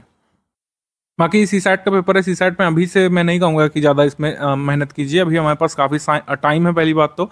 हालांकि ये सिलेबस देख करके आप अपना माइंड मेकअप करिए सबसे पहले कि 33% लाने के लिए कौन कौन से जो एरियाज़ हैं उन पर टारगेट करेंगे। जैसे इसमें एलिमेंट्री मैथ्स आती है up to class 10th level, तो जो इंजीनियरिंग बैकग्राउंड से हैं या फिर जो एमएससी मैथ्स वगैरह से हैं या फिर आप ऐसे डिसिप्लिन से हैं जहाँ पर मैथ्स पढ़ाई जाती है, तो इसमें आपको ज़्यादा हानि नहीं होती है, ज़्यादा आपको इसमें सोचना समझना नहीं पड़ता है। मैक्सिमम क्वेश्चन आप इससे निकाल लेते हैं रीजनिंग और मैथ्स के। फिर जनरल इंग्लिश है, इंग्लिश मीडियम से अगर आपकी एजुकेशन हुई है तो उस हद तक की इंग्लिश आप ऑलरेडी तैयार कर चुके होते हैं। कुछ ब्रशअप करना पड़ता है आपको टॉपिक्स, जैसे पार्ट ऑफ स्पीच है, एक्टिव पैसिव हो गया, और ट्रांसफॉर्मेशन ऑफ सेंटेंस है, डायरेक्ट इनडायरेक्ट के रूल्स, पंक्चुएशन रूल्स एक बार आपको देखने होते हैं, इडियम्स कुछ लर्न करने पड़ते हैं, वोकैबुलरी थोड़ा सा लर्न करनी पड़ती है। और ये जो चीज़ें हैं ये की जा सकती हैं 10-5 दिवस के टाइम स्पैन में। पूरा जनरल इंग्लिश आप सीसैट का तैयार कर सकते हैं 10-5 दिवस के टाइम स्पैन में, डेली 2 घंटे आप सामान्य हिंदी पूरा कंप्लीट कर सकते हैं। तो मैं कहूँगा कि अभी इतना जल्दी करने की पहली बात तो ज़रूरत भी नहीं, क्योंकि एग्जाम से पहले एक बार ब्रशअप करना पड़ेगा। लेकिन एक बार ये अच्छे से देख लीजिए, थोड़े से सीसैट के पीवाईक्यू लगा सकते हैं, आप पीवाईक्यू देख सकते हैं शुरुआत में, पहले 1-2 मंथ फर्स्ट स्टेज में पीवाईक्यू देखिए कि सीसैट में क्या क्या आता है, उतना भी सफिशिएंट है यहाँ पर। बाकी सीसैट की आगे स्ट्रैटेजी आपको ग्रुप में मिलती रहेगी। प्रीवियस ईयर एग्जामिनेशंस में जीएस पेपर 1 प्रीलिम्स का कट ऑफ क्या रहा है और क्या टारगेट आपको रखना चाहिए, इसके बारे में बात कर लेते हैं। अभी तो टारगेट वगैरह एग्जाम से पहले भी हम लोग कई बार डिस्कस करेंगे, लेकिन एक ओवरऑल माइंड मेकअप जो आपको लेकर के चलना है इस पर बात कर लेते हैं। कट ऑफ 2018 से हम यहाँ पर डिस्कस करेंगे, क्योंकि पैटर्न इससे पहले बहुत अलग था। GS paper mains, GS paper 1, GS paper 2 objective होते थे, 2 ऑप्शनल हुआ करते थे, तो कट ऑफ उससे पहले का डिस्कस करने का कोई लाभ नहीं है यहाँ पर। 2018 से पैटर्न चेंज हुआ है, उसको देख लेते हैं। तो 126 नंबर यहाँ पर कट ऑफ गया था, यानी कि 200 में से 126 नंबर आपके होने चाहिए थे। अच्छा, यूपीपीएससी में एक चीज़ ध्यान रखिएगा कि 150 क्वेश्चंस आते हैं जीएस पेपर 1 में, लेकिन मार्क्स होते हैं 200। ये बड़ा जरूरी ध्यान रखना। जीएस पेपर 1 जो ऑब्जेक्टिव होता है उसमें 200 मार्क्स का पेपर होता है, लेकिन क्वेश्चंस 150 होते हैं। सीसैट पेपर में 100 क्वेश्चंस होते हैं। तो इसमें जीएस पेपर 1 में 126 नंबर आपको 200 में से लाने थे। 94.5 क्वेश्चंस आपके सही होने चाहिए थे। पीसीएस के 2019 पेपर में 117 नंबर यहाँ पर कट ऑफ गया था। ये यूआर के लिए मैं कट ऑफ बता रहा हूँ, अदर कैटेगरीज के लिए अभी यहाँ पे नहीं डिस्कस कर रहा हूँ। अदर कैटेगरीज के लिए कम कम रहता है अपने अपनी कैटेगरीज के हिसाब से। अगर मैं हर कैटेगरी के बताऊंगा तो लंबी लंबी लिस्टें होंगी, फिर आप कंफ्यूज होंगे। टारगेट करते समय जो हाईएस्ट कट ऑफ जाता है यूआर का, उसके बारे में सोच करके आप चलिए। जिस भी कैटेगरी में आप आते हैं उसका कम कम रहता है। तो जीएस पेपर 1 में 2019 में 117 यहाँ पे कट ऑफ गया था। 200 मार्क्स में से 87.75 क्वेश्चंस आपको निकालने थे नेगेटिव के बाद। पीसीएस 2020 में 110 ही कट ऑफ गया था, पेपर टफ लेवल का आया था। 2021 में 115 कट ऑफ यहाँ पे गया था, और 2022 में यहाँ पर कट ऑफ गया था 112। सो इस तरीके से कट ऑफ जाता है। 2023 का आया नहीं, लेकिन इसी के राउंड आप मान सकते हैं। तो ये आपको ओवरऑल रफ टारगेट दे देती है स्ट्रैटेजी। 100 सही क्वेश्चन का हमको टारगेट रखना है निगेटिव मार्किंग के बाद। नेगेटिव मार्किंग और जो कुछ क्वेश्चंस गलत हो जाते हैं, 150 क्वेश्चंस जैसे आते हैं, लेकिन कहने को 146 ही मैं हमेशा मानता हूँ, क्योंकि 2 क्वेश्चन डिस्प्यूटेड होते हैं, बहुत डिफिकल्ट टाइप के होते हैं, उसका आंसर सिर्फ आयोग बता सकता है। 2 क्वेश्चन आप ऐसे लगा लीजिए कि जो आप उत्तर मानेंगे उससे उल्टा ही उत्तर आयोग मानेगा। तो 4 क्वेश्चन आप मान के चलिए हर बार डिस्प्यूटेड होते हैं, और इस पर ऑब्जेक्शन होता ही होता है। मॉडिफाइड की बहुत सालों बाद आती है, जैसे 2021 तक की आई थिंक मॉडिफाइड की अभी अवेलेबल है। 2022 की मॉडिफाइड की नहीं अवेलेबल है हमारे पास। 2023 वाले पेपर की नहीं अवेलेबल है। 2024 होने जा रहा है जुलाई में। तो आप मान के चलिए कि आपको 100 सही क्वेश्चंस का टारगेट लेकर के चल रहा है, और स्टडी फॉर सिविल सर्विस के स्टडी मटेरियल से और प्रैक्टिस रिसोर्सेज से किया भी जा सकता है। बार बार प्रूफ हमने अपने फ्री वाले टेलीग्राम में शेयर किए हैं। यूपीपीएससी जीएस पेपर 1 में प्रीवियस ईयर में किस सब्जेक्ट या टॉपिक से कितने क्वेश्चंस बनते हैं, इसको भी एक बार ब्रीफली देख लेते हैं, समझ लेते हैं। जैसे हिस्ट्री ऑफ इंडिया यानी कि एंशिएंट मेडिवल हिस्ट्री से कुल मिलाकर 15 क्वेश्चन आए थे 2023 में। 2022 में भी 15 क्वेश्चन इसमें आए थे, और 8 क्वेश्चन आए थे 2021 वाले पेपर में, एंड 16 क्वेश्चन 2020 वाले पेपर में। 2019 वाले में 13 सवाल इसमें आए थे। इंटरनेशनल मूवमेंट या फिर मॉडर्न हिस्ट्री से आए थे 11 प्रश्न, 9 प्रश्न, 11 प्रश्न, 6 और 9। तो इस तरीके से आप मान के चलिए 1/6 लगभग वेटेज जो होता है 28 से 29 से 30 क्वेश्चन ओवरऑल हिस्ट्री पोर्शन से बनते हैं। तो काफ़ी इंपॉर्टेंट टॉपिक होता है हिस्ट्री प्रीलिम्स एग्जाम के लिए। और इंडियन इकोनॉमी से 11 सवाल आए थे, जिसमें 7 करंट अफेयर के थे, इसमें 4 प्रश्न आए थे, इसमें करीब 2 करंट अफेयर के थे। 8 क्वेश्चन इसमें आए थे 2021 में, मोस्टली करंट अफेयर से लिंक होकर के आए थे। तो इकोनॉमी स्टैटिक और इकोनॉमी करंट अफेयर में क्या डिफरेंस होता है, इसको एक बार देख लेते हैं। इकोनॉमी स्टैटिक और इकोनॉमी करंट अफेयर क्वेश्चन में डिफरेंस होता है, जब भी हम डेफिनेशन बेस्ड क्वेश्चन या फिर एनसीईआरटी बेस्ड क्वेश्चन या फिर जो इस्टेब्लिश्ड नॉर्म्स हैं, जो नियम है, नियम कायदे कानून जो सरकार बना चुकी है, उस पर बात करते हैं, तो वो होता है आपका इकोनॉमी स्टैटिक, हम लोग उसको बोलते हैं। जैसे इसमें पूछा कि पॉवर्टी एस्टिमेशन का क्या मेथड भारत में फॉलो किया जाता है, तो हेड काउंट रेशियो फॉलो होता है। कैलोरी इनटेक से भी पॉवर्टी एस्टिमेशन भारत में हुआ है, और हाउस होल्ड कंजप्शन एक्सपेंडिचर से होता है। पर कैपिटा इनकम से भारत में कभी पॉवर्टी एस्टिमेशन होता नहीं, क्योंकि पर कैपिटा इनकम भारत में नहीं अवेलेबल हो पाती है कई बार, और एक कुछ पैरेलल इकोनॉमीज भारत में चल रही हैं, इनफॉर्मल सेक्टर है। तो इसमें क्या होता है कि भारत में पर कैपिटा इनकम से पॉवर्टी एस्टिमेशन नहीं हुआ है कभी आज तक। तो ये हो गया इकोनॉमी। अब मान लीजिए पॉवर्टी एस्टिमेशन का कोई नया मेथड अनाउंस हो जाता है, तो वो हो जाएगा इकोनॉमी करंट अफेयर। जैसे इकोनॉमी करंट अफेयर में जो नया इकोनॉमिक सर्वे या फिर जो नया बजट आता है, उससे कई बार प्रश्न आते हैं। ये पेपर है 2020 वाले पेपर का, और इसमें बजट 2020-21 से देखिए प्रश्न पूछा गया है। कृषि की आय दोगुनी करने के लिए ग्रामीण विकास पर ध्यान केंद्रित किया गया है बजट 2020-21 में, और इसमें 16 पॉइंट प्रोग्राम कृषि सिंचाई ग्रामीण विकास के लिए यहाँ पे अनाउंस किए गए थे। तो अब आप ये मान के चलिए, अगर बजट से आपके 2025 वाले पेपर में सवाल आया, तो किस बजट से प्रश्न आएगा? बजट आएगा बजट 2025-26 से, ये आप मान के चलिए। तो बजट 2025-26 से यहाँ पे प्रश्न पूछा जाएगा, ना कि बजट 2020-21 से। तो ये हो गया इकोनॉमी करंट अफेयर। जैसे बजट से ये प्रश्न बन सकता है, 2021 वाले एक पेपर में पूछा गया था कि 2021-22 के बजट में जो जो एलोकेशन किए गए हैं उसके हिसाब से इसको क्रम से लगा दीजिए, ठीक है। तो ये हो गया। मैं आपको जो बताने की कोशिश कर रहा हूँ कि जब भी इकोनॉमी करंट अफेयर का सवाल होता है तो वो प्रश्न हर साल बदल जाएगा। आपकी बार जो सवाल आएगा 2024 वाले पेपर में या फिर आपके 2025 वाले पेपर में वो लेटेस्ट बजट से आएगा, पुराने बजट से नहीं। जैसे पुरानी कोई गवर्नमेंट स्कीम पूछी या पुरानी जो कमिटीज़ हैं पॉवर्टी एस्टिमेशन संबंधित या फिर किसी अन्य कार्य के लिए बनाई गई कमेटी, उससे संबंधित अगर चीज़ें पूछेंगे तो उसको हम लोग कहेंगे इकोनॉमी करंट अफेयर। जैसे पुरानी स्कीम्स इसमें पूछी, नाबार्ड की स्थापना कब हुई, किसान क्रेडिट कार्ड कब आया था, और establishment of regional rural bank ये कब कब हुआ था, तो ये आपका इकोनॉमी स्टैटिक हो गया। इकोनॉमी में डेफिनेशन बेस्ड क्वेश्चन की कोर इन्फ्लेशन क्या होता है, हेडलाइन इन्फ्लेशन क्या होता है, WPI क्या होता है, CPI क्या होता है, ठीक है, एब्सोल्यूट पॉवर्टी किसे कहते हैं, ये सब जो चीज़ें डेफिनेशन बेस्ड हैं, जो इस्टेब्लिश डेफिनेशन है उसको हम लोग बोलेंगे इकोनॉमी स्टैटिक, और जो नवीन चीज़ें पूछेंगे उसको बोलेंगे इकोनॉमी करंट अफेयर। जैसे अगर आपसे पूछें कि रिप्लेसमेंट लेवल फर्टिलिटी की वैल्यू क्या होती है, तो ये हो जाएगा 2.1, ये स्टैटिक हो गया। लेकिन अभी भारत में पूछें कि TFR कितनी चल रही है, जैसे ये पूछा प्रीवियस ईयर में 2015-16 के हिसाब से, अगर 19-20 के हिसाब से पूछें तब ये आंसर डिफरेंट हो जाएगा, तो इसको हम लोग बोलेंगे economy current affair. General science के इसमें क्वेश्चन ज़्यादा आते हैं। साइंस टेक्नोलॉजी क्वेश्चन UPPSC में कम आते हैं। साइंस टेक्नोलॉजी जैसे UPSC में आजकल ज़्यादा पूछी जा रही है, इसमें जनरल साइंस आती है। जनरल साइंस और साइंस टेक में क्या अंतर है इसको भी देख लेते हैं थोड़ा सा। जनरल साइंस का मतलब हो गया जो हम चीज़ें डेफिनेशन NCERT में पढ़ते हुए आ रहे हैं, जो इस्टेब्लिश्ड चीज़ें हैं, जैसे कौन क्या होता है, हमारे बॉडी की वर्किंग कैसी होती है, कौन से केमिकल का क्या यूज़ है। जैसे आपसे पूछ लें कि वुड स्पिरिट जो है किसे कहते हैं, वुड स्पिरिट, वुड स्पिरिट क्या है, मिथाइल एल्कोहल है, मिथाइल एल्कोहल इसी को बोलते हैं, और इसी को बोलते रहेंगे जब तक ये बदल नहीं दिया जाता। जबकि जो टेक्नोलॉजी है वो लगातार चेंज हो रही है। AI आया है, फिर आपने देखा कई सारे GPT सिस्टम आ गए हैं, GPT का फुल फॉर्म आपसे पूछ लें, या फिर जो कई सारे लार्ज लैंग्वेज मॉडल्स आ गए हैं, लार्ज लैंग्वेज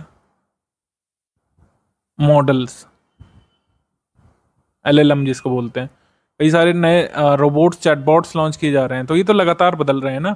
जैसे ChatGPT किसका था, OpenAI का था, फिर गूगल ने अपना कौन सा लॉन्च किया है, बार्ड लॉन्च किया है, एलॉन मस्क ने अपनी कंपनी का अलग लॉन्च किया है। तो इन सब के नाम जो है ये तो हम नहीं पढ़ सकते हैं पहले से किसी बुक में, ये तो नवीन टेक्नोलॉजी है जो जनरली इवॉल्व हो रही है। भारत का जो चंद्रयान मिशन है वो कंप्लीट हो चुका है, अब हम गगनयान की ओर देख रहे हैं, समुद्रयान की ओर देख रहे हैं, नए नए मिशन आ रहे हैं। भारत ने जो अपना लक्ष्य रखा है अपना इंटरनेशनल स्पेस सेंटर स्थापित करने का, वो कब तक का है, ये सब चीज़ें नवीन टेक्नोलॉजी है।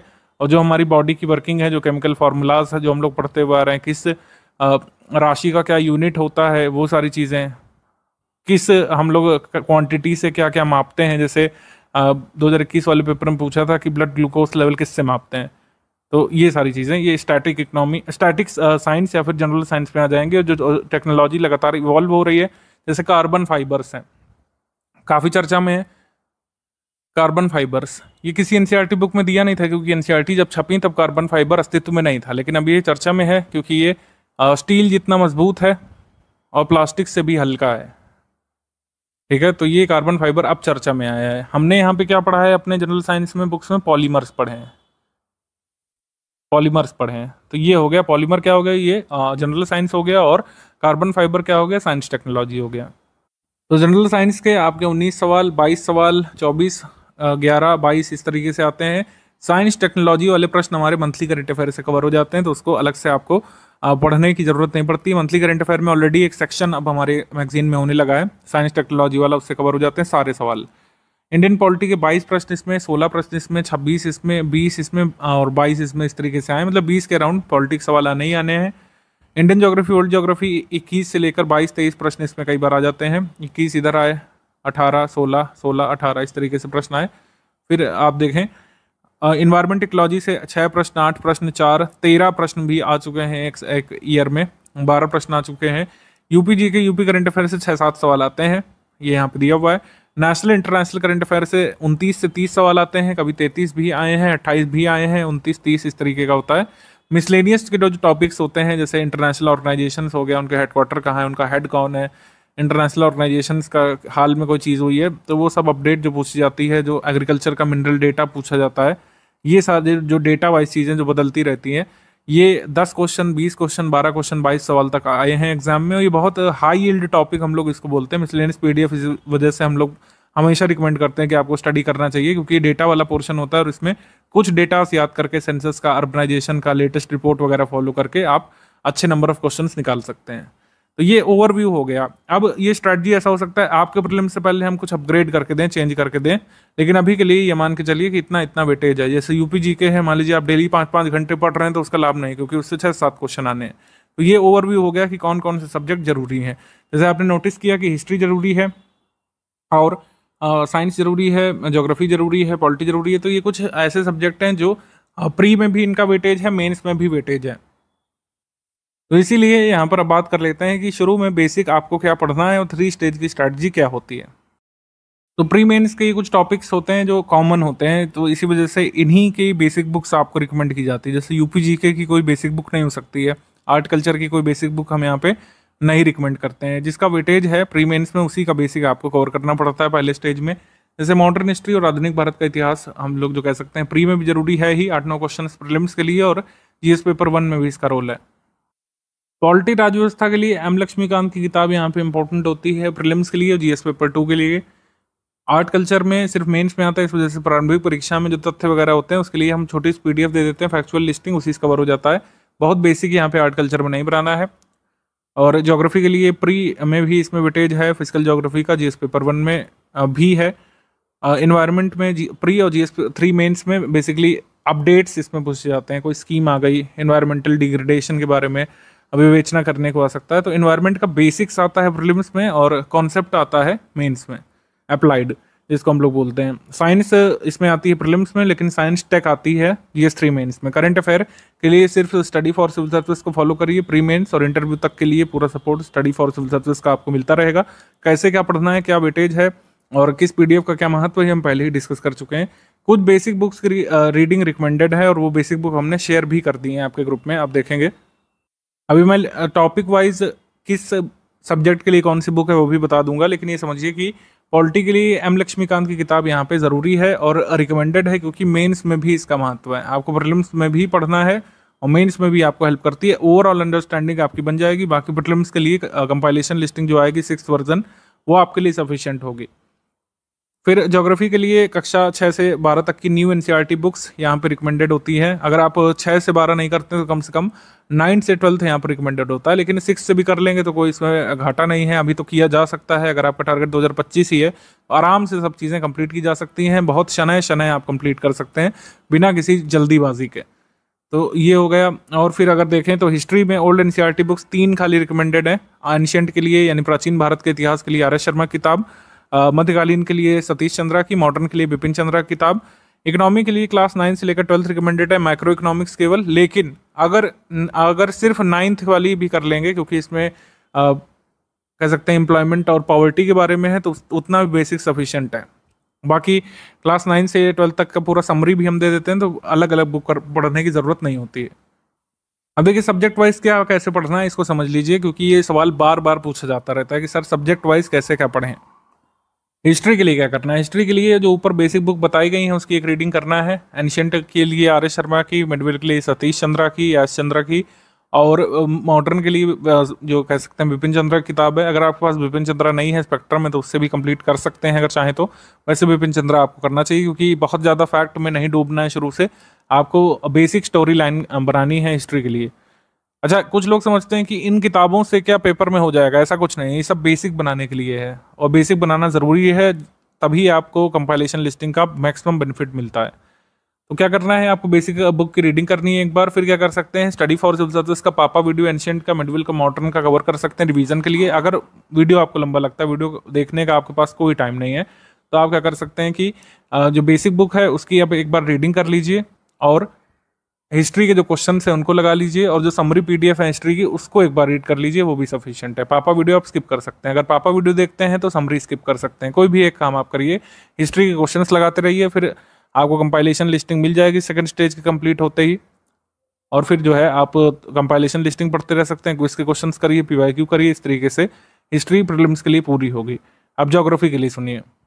ज्योग्राफी के लिए एनसीईआरटी 6 से 12th बेसिक बुक आपको कंप्लीट करनी चाहिए, बिल्कुल की भी जा सकती है। सभी का क्लास वाइज पापा वीडियो बना हुआ है। अगर आपको लगता है कभी बुक नहीं पढ़े हैं ज्योग्राफी की, तो क्या करिए, पापा वीडियो देख डालिए एक बार पहले और फिर बुक पढ़ना शुरू करिए, आपको सब चीज़ें अच्छे समझ में आएगी। बुक में भी कोई लेटेस्ट अपडेट नहीं फॉलो करिए कि अरे सर इसमें तो जुपिटर के सैटेलाइट ही गलत लिखे हुए हैं। देखिए एनसीईआरटी से बेसिक बनाना है, आपको फैक्ट नहीं कवर करना है। फैक्ट अवॉइड करिए। एनसीईआरटी में कोई फैक्ट लिखा हुआ है कि जो है भारत में इस राज्य में सबसे ज़्यादा ये पाया जाता है, उसको इग्नोर करिए। वो सब तो हम देंगे आपको मिसलेनियस में, सारे आंकड़े, करंट अफेयर में सब चीज़ें कवर करेंगे। यहाँ पर बेसिक समझिए। बेसिक मतलब रिवर की अवधारणा क्या है, रिवर कहाँ से निकलती है, माउंटेन कैसे बनते हैं, टेथीस सी क्या है, हिमालय कैसे बने हैं, पेनिनसुलर प्लेट्यू कितने भागों में डिवाइडेड है, ये सब जो बेसिक चीज़ें जो कई बार आप लोग स्किप कर देते हैं, उसमें समस्या होती है। तो आपको समझ में आ गया होगा कि बेसिक बुक से बेसिक यहाँ पे कवर करना है। फैक्चुअल के लिए चिंता मत करिए, फैक्ट्स तो बहुत सारे आपको दिए जाएंगे कंपाइलेशन लिस्टिंग के फॉर्म में, आपको क्विज कराई जाएगी, टेस्ट सीरीज में बहुत सारे फैक्ट जो जरूरी वाले सब कराए जाएंगे। लेकिन अभी बेसिक बनाइए। बेसिक के बिना फिर फैक्ट तैयार करने में लोगों को बहुत समस्या होती है, जो अभी बैठे रहते हैं और फिर सोचते हैं कि बस क्या है कंपाइलेशन लिस्टिंग पढ़ के प्रीलिम्स निकाल देंगे।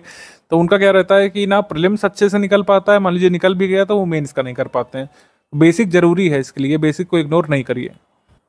मैं रिपीट कर देता हूँ, 6 से 12 तक की बेसिक बुक्स आपको एनसीईआरटी वाली न्यू जो दी गई हैं, जिसकी पीडीएफ आपको ग्रुप में दे दी गई है, हिंदी इंग्लिश में अलग अलग, उसको कवर कर लीजिए।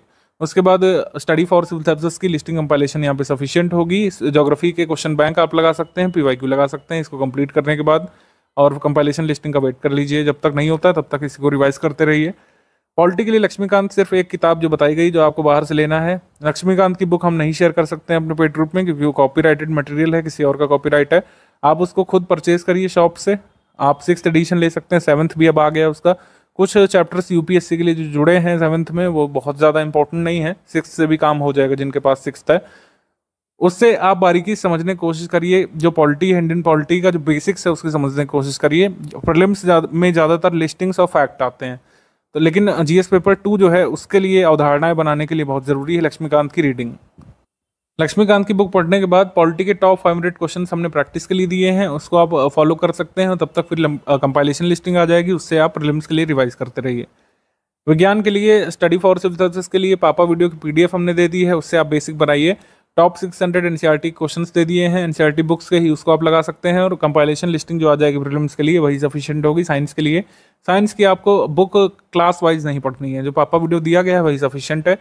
और पापा वीडियो नहीं पढ़ सकते हैं, पापा वीडियो की पीडीएफ भी हमने बना करके दे दी है।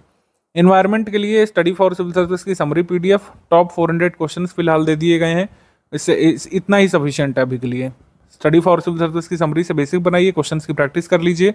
इन्वायरमेंट की कंपाइलेशन लिस्टिंग जो आ जाएगी प्रीलिम्स के लिए, केवल उसी को पढ़िएगा। मेंस के लिए भी इन्वायरमेंट का जो आपको कंटेंट मेंस ग्रुप में अलग से मिला होगा उससे होगा, क्योंकि इन्वायरमेंट में ज़्यादातर करंट अफेयर आते हैं मेंस में। अर्थव्यवस्था के लिए हमने बताया क्लास 9 से 12 तक की मैक्रो इकोनॉमिक्स की समरी हमने दे दी है। अगर बुक पढ़ना चाहते हैं तो 9th की जरूर पढ़ लीजिए, अदरवाइज बुक्स आप स्किप करके जो ये समरी दी हुई है ना, इसको पढ़ लीजिए आप। और फिर इकोनॉमी की हमने बेसिक फैक्ट की डेफिनेशंस की कंपाइलेशन दे दी है स्टैटिक इकोनॉमी के लिए। मतलब स्टैटिक इकोनॉमी आप लोग अगर सोच रहे हो कि कैसे तैयार करें, तो जो इकोनॉमी की हमने कंपाइलेशन पीडीएफ दे दी है ग्रुप की शुरुआत में ही, उससे आपकी स्टैटिक इकोनॉमी और जो बेसिक कॉन्सेप्ट है वो कवर हो जाएंगे इकोनॉमी के। आप इन्फ्लेशन की डेफिनेशन नहीं जानते हैं, आप अगर WPI नहीं जानते हैं, कितने इंडेक्सेस आते हैं, कोर इंडस्ट्रीज भारत की कौन कौन सी है, भारत की इंडस्ट्रियल पॉलिसी कितनी बार रिवाइज हुई है, ये सारी चीज़ें सब इसमें बेसिक इकोनॉमी कंपाइलेशन में कवर करा दी गई है। तो करंट अफेयर इकोनॉमी का कैसे कवर होगा? करंट अफेयर कवर होगा जब यूनियन बजट, यूपी बजट, ये सब आपको नया दिया जाएगा। इकोनॉमिक सर्वे जो सरकार द्वारा नया जारी किया जाएगा 2025 वाला, वो दिया जाएगा। बजट 2025 वाला जरूरी है, हालांकि 24 वाला भी आपको मिल जाएगा रेफरेंस के लिए, अच्छे समझने के लिए। जब बजट का हम बनाएंगे, क्योंकि चुनाव के बाद ही अब बजट आएगा, ये चुनाव का वर्ष है तो बजट फेब में नहीं आता, जुलाई में आता है। तो जुलाई तक जो बजट आएगा उसको हम लोग समराइज करके आपके ग्रुप में देंगे। बाकी करंट अफेयर के लिए हमने बता दिया, daily current affair basic understanding और मेंस की अंडरस्टैंडिंग के लिए पढ़ते रहिए। डेली अपडेट्स के लिए डेली करंट अफेयर का जो कह सकते हैं क्विज वगैरह है, ये शुरू हो जाएगा। क्विज ग्रुप आपका शुरू होगा 2024 के प्रीलिम्स होने के बाद, मतलब जुलाई एंड तक आप मान के चलिए आपका क्विज ग्रुप शुरू हो जाएगा। मंथली करंट अफेयर पीडीएफ हर माह के अंत में भेजी जाती है, प्रारंभिक परीक्षा में पूछे जाने वाले सवालों को कवर करती है, तो वो आपको कवर करते रहना है। जैसे जैसे दी जा रही है उसको कवर करते रहिए। मिसलेनियस टॉपिक्स जो अपडेटेड अभी तक हैं वो हमने दे दिए हैं। 2025 में आपका पेपर है, कई आंकड़े कई बार बदल जाते हैं, तो जो भी अपडेट होगा, मान लीजिए ISFR नहीं आएगी आपके एग्जाम के लिए, वो आपको अपडेट करके दी जाएगी। यूपी स्पेशल में यूपी स्टैटिक जीके आती है, यूपी करंट अफेयर आती है। तो यूपी स्टैटिक जीके और यूपी जीके के टॉप 1000 क्वेश्चन ये स्टैटिक के लिए हैं। बाकी यूपी करंट अफेयर आपके ग्रुप में आता रहेगा। यूपी बजट, यूपी का कोई भी अपडेट आ गया, कोई रिपोर्ट आ गई, वो आपके ग्रुप में मिलता रहेगा। यूपी स्टैटिक इससे कवर होगा, यूपी स्टैटिक के नोट्स से और 1000 क्वेश्चन से। स्टैटिक मतलब उत्तर प्रदेश कितने इकोनॉमिकल जोन्स में डिवाइडेड है, कितने इकोलॉजिकल जोन्स में डिवाइडेड है, ठीक है। उत्तर प्रदेश में कितने बर्ड सेंचुरी हैं अभी तक, उत्तर प्रदेश में रामसर साइट कितने, ये सब स्टैटिक के नोट्स में कवर है। और उत्तर प्रदेश का जितना भी करंट अफेयर है वो आपको मंथली बेसिस पर मिलता रहेगा। तो आई होप अब सब्जेक्ट वाइज क्लियर होगा क्या कैसे करना है। प्रायोरिटी वगैरह अभी आप छोड़ सकते हैं, क्योंकि अभी एकदम तो नज़दीक है नहीं प्रीलिम्स, अभी काफ़ी टाइम है हमारे पास। अभी तो आपको स्टडी ओरिएंटेशन बनाना है, तो ये प्रायोरिटी वाला छोड़ दीजिए। अभी किस तरीके से कैसे सब्जेक्ट वाइज आपको स्टडी करना है ये समझिए।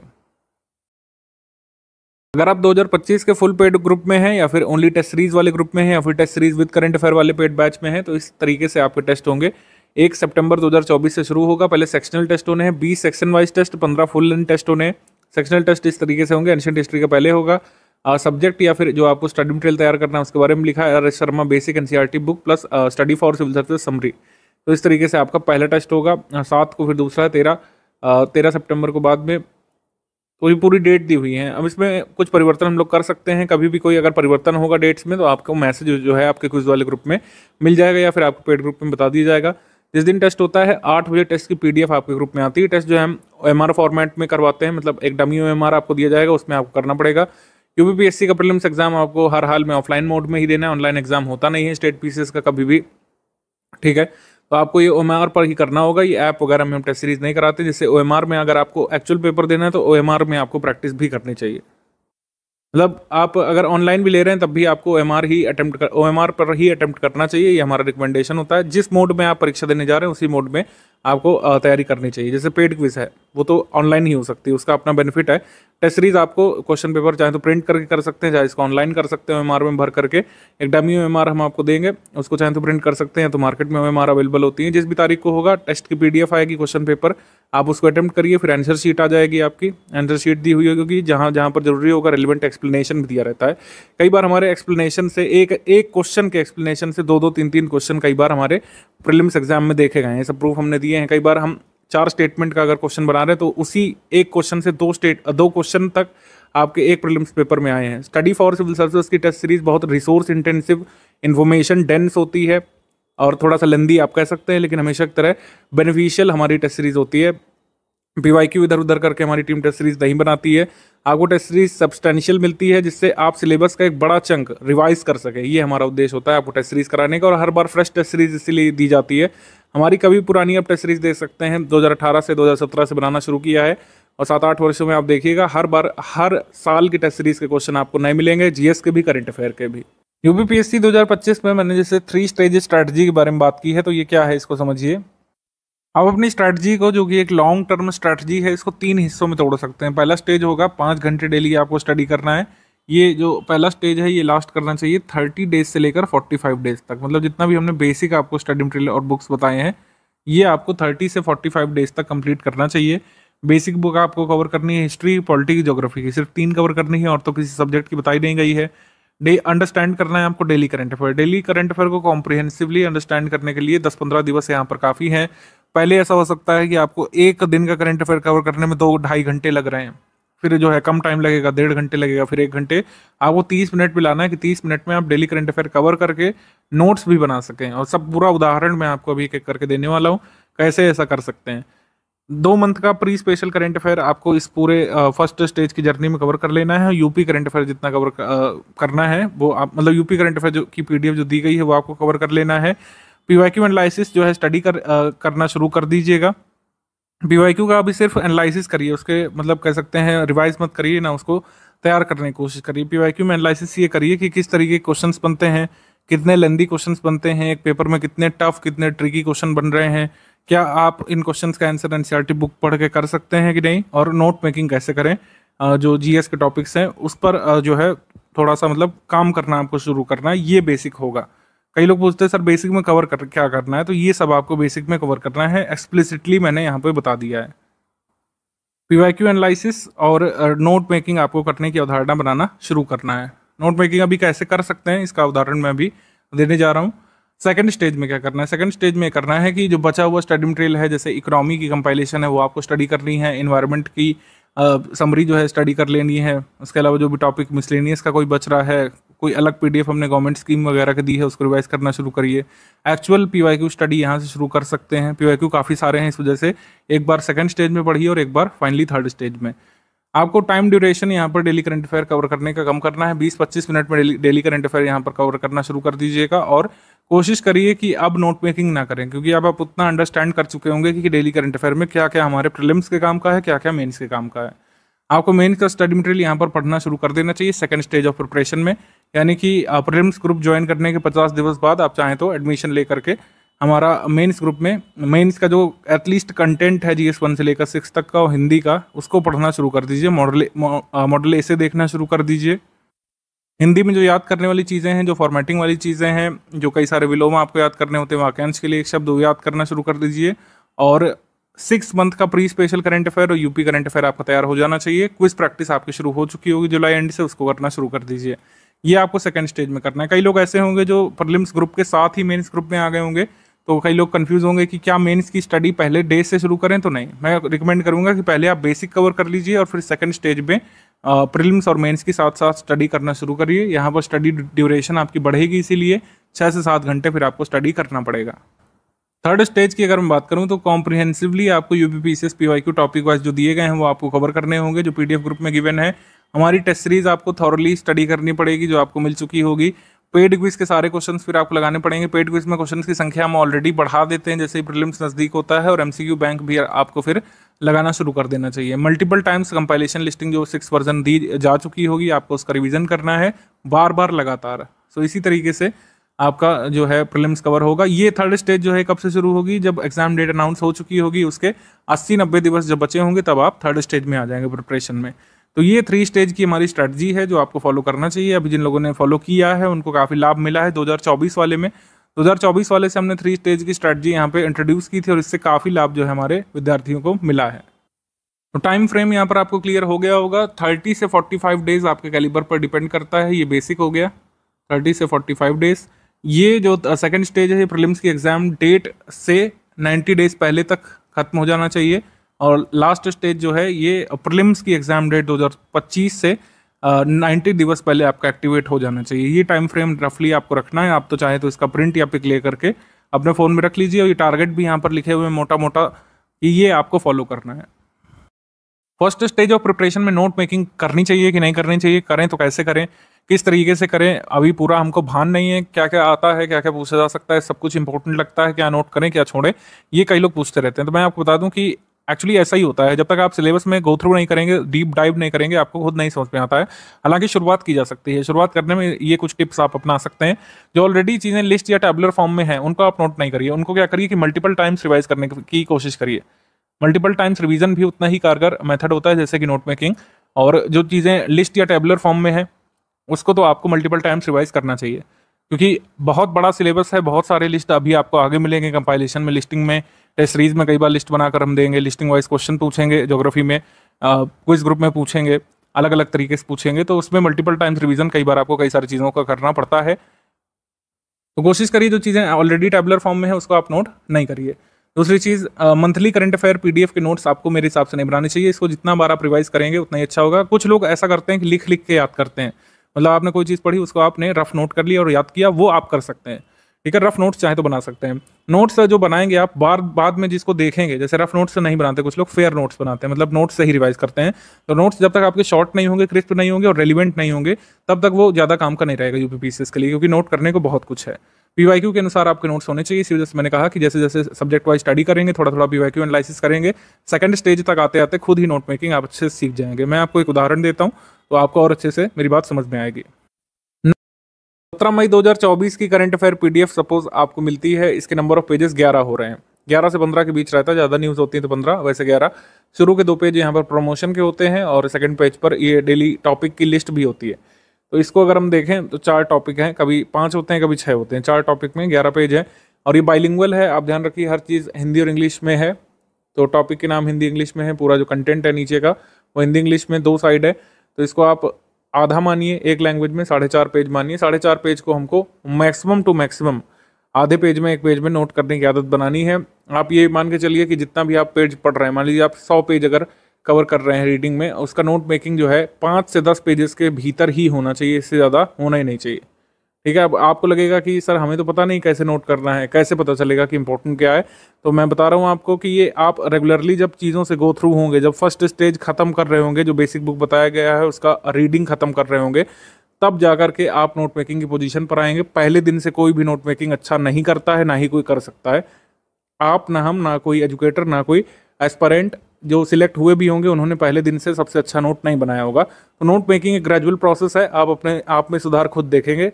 इनसाइट मैं आपको देने जा रहा हूँ किस तरीके से नोट कर सकते हैं अगर आप बेसिक पढ़े हुए हों तो। नोट मेकिंग के बेसिक 3 सोपान है। सबसे पहले तो आप रीड करिए, अंडरस्टैंड करिए, जो लिखा गया है उसको समझने की कोशिश करिए और फिर लिखिए। नोट आपके तभी बड़े हो जाते हैं जब आप मतलब पढ़ते हुए लिखते जाते हैं, तो वो जो है बड़े नोट बन जाते हैं, कई बार रेलिवेंट नहीं रहते हैं। आपको रीड करना है, फिर अंडरस्टैंड करना है और फिर राइटिंग की तरफ बढ़ना है। ये प्रोसेस आपको रखनी है, सिंपल। सबसे पहला टॉपिक है श्रम अधिकार पर जो विवाद या चर्चाएं जो चल रही हैं, श्रम अधिकार चर्चा या श्रम अधिकार बहस हम लोग बोल सकते हैं, लेबर राइट्स डिबेट। तो लेबर राइट्स डिबेट में हमको देखना है ये किसका टॉपिक है। सबसे पहले तो GS2 का है, तो हम ही लिख देते हैं आपके लिए। तो इसमें आपको ज़्यादा कोई खास मेहनत करनी नहीं कि आपको सिलेबस खुद से ढूंढ करके उसको अलाइन करना है। हालांकि अलाइन करना भी खुद से आना चाहिए कि अगर हम ये ना लिख कर भी दें तो कालांतर में आप करीब 1 महीने बाद बता सकें कि कौन सा टॉपिक किस सिलेबस का है।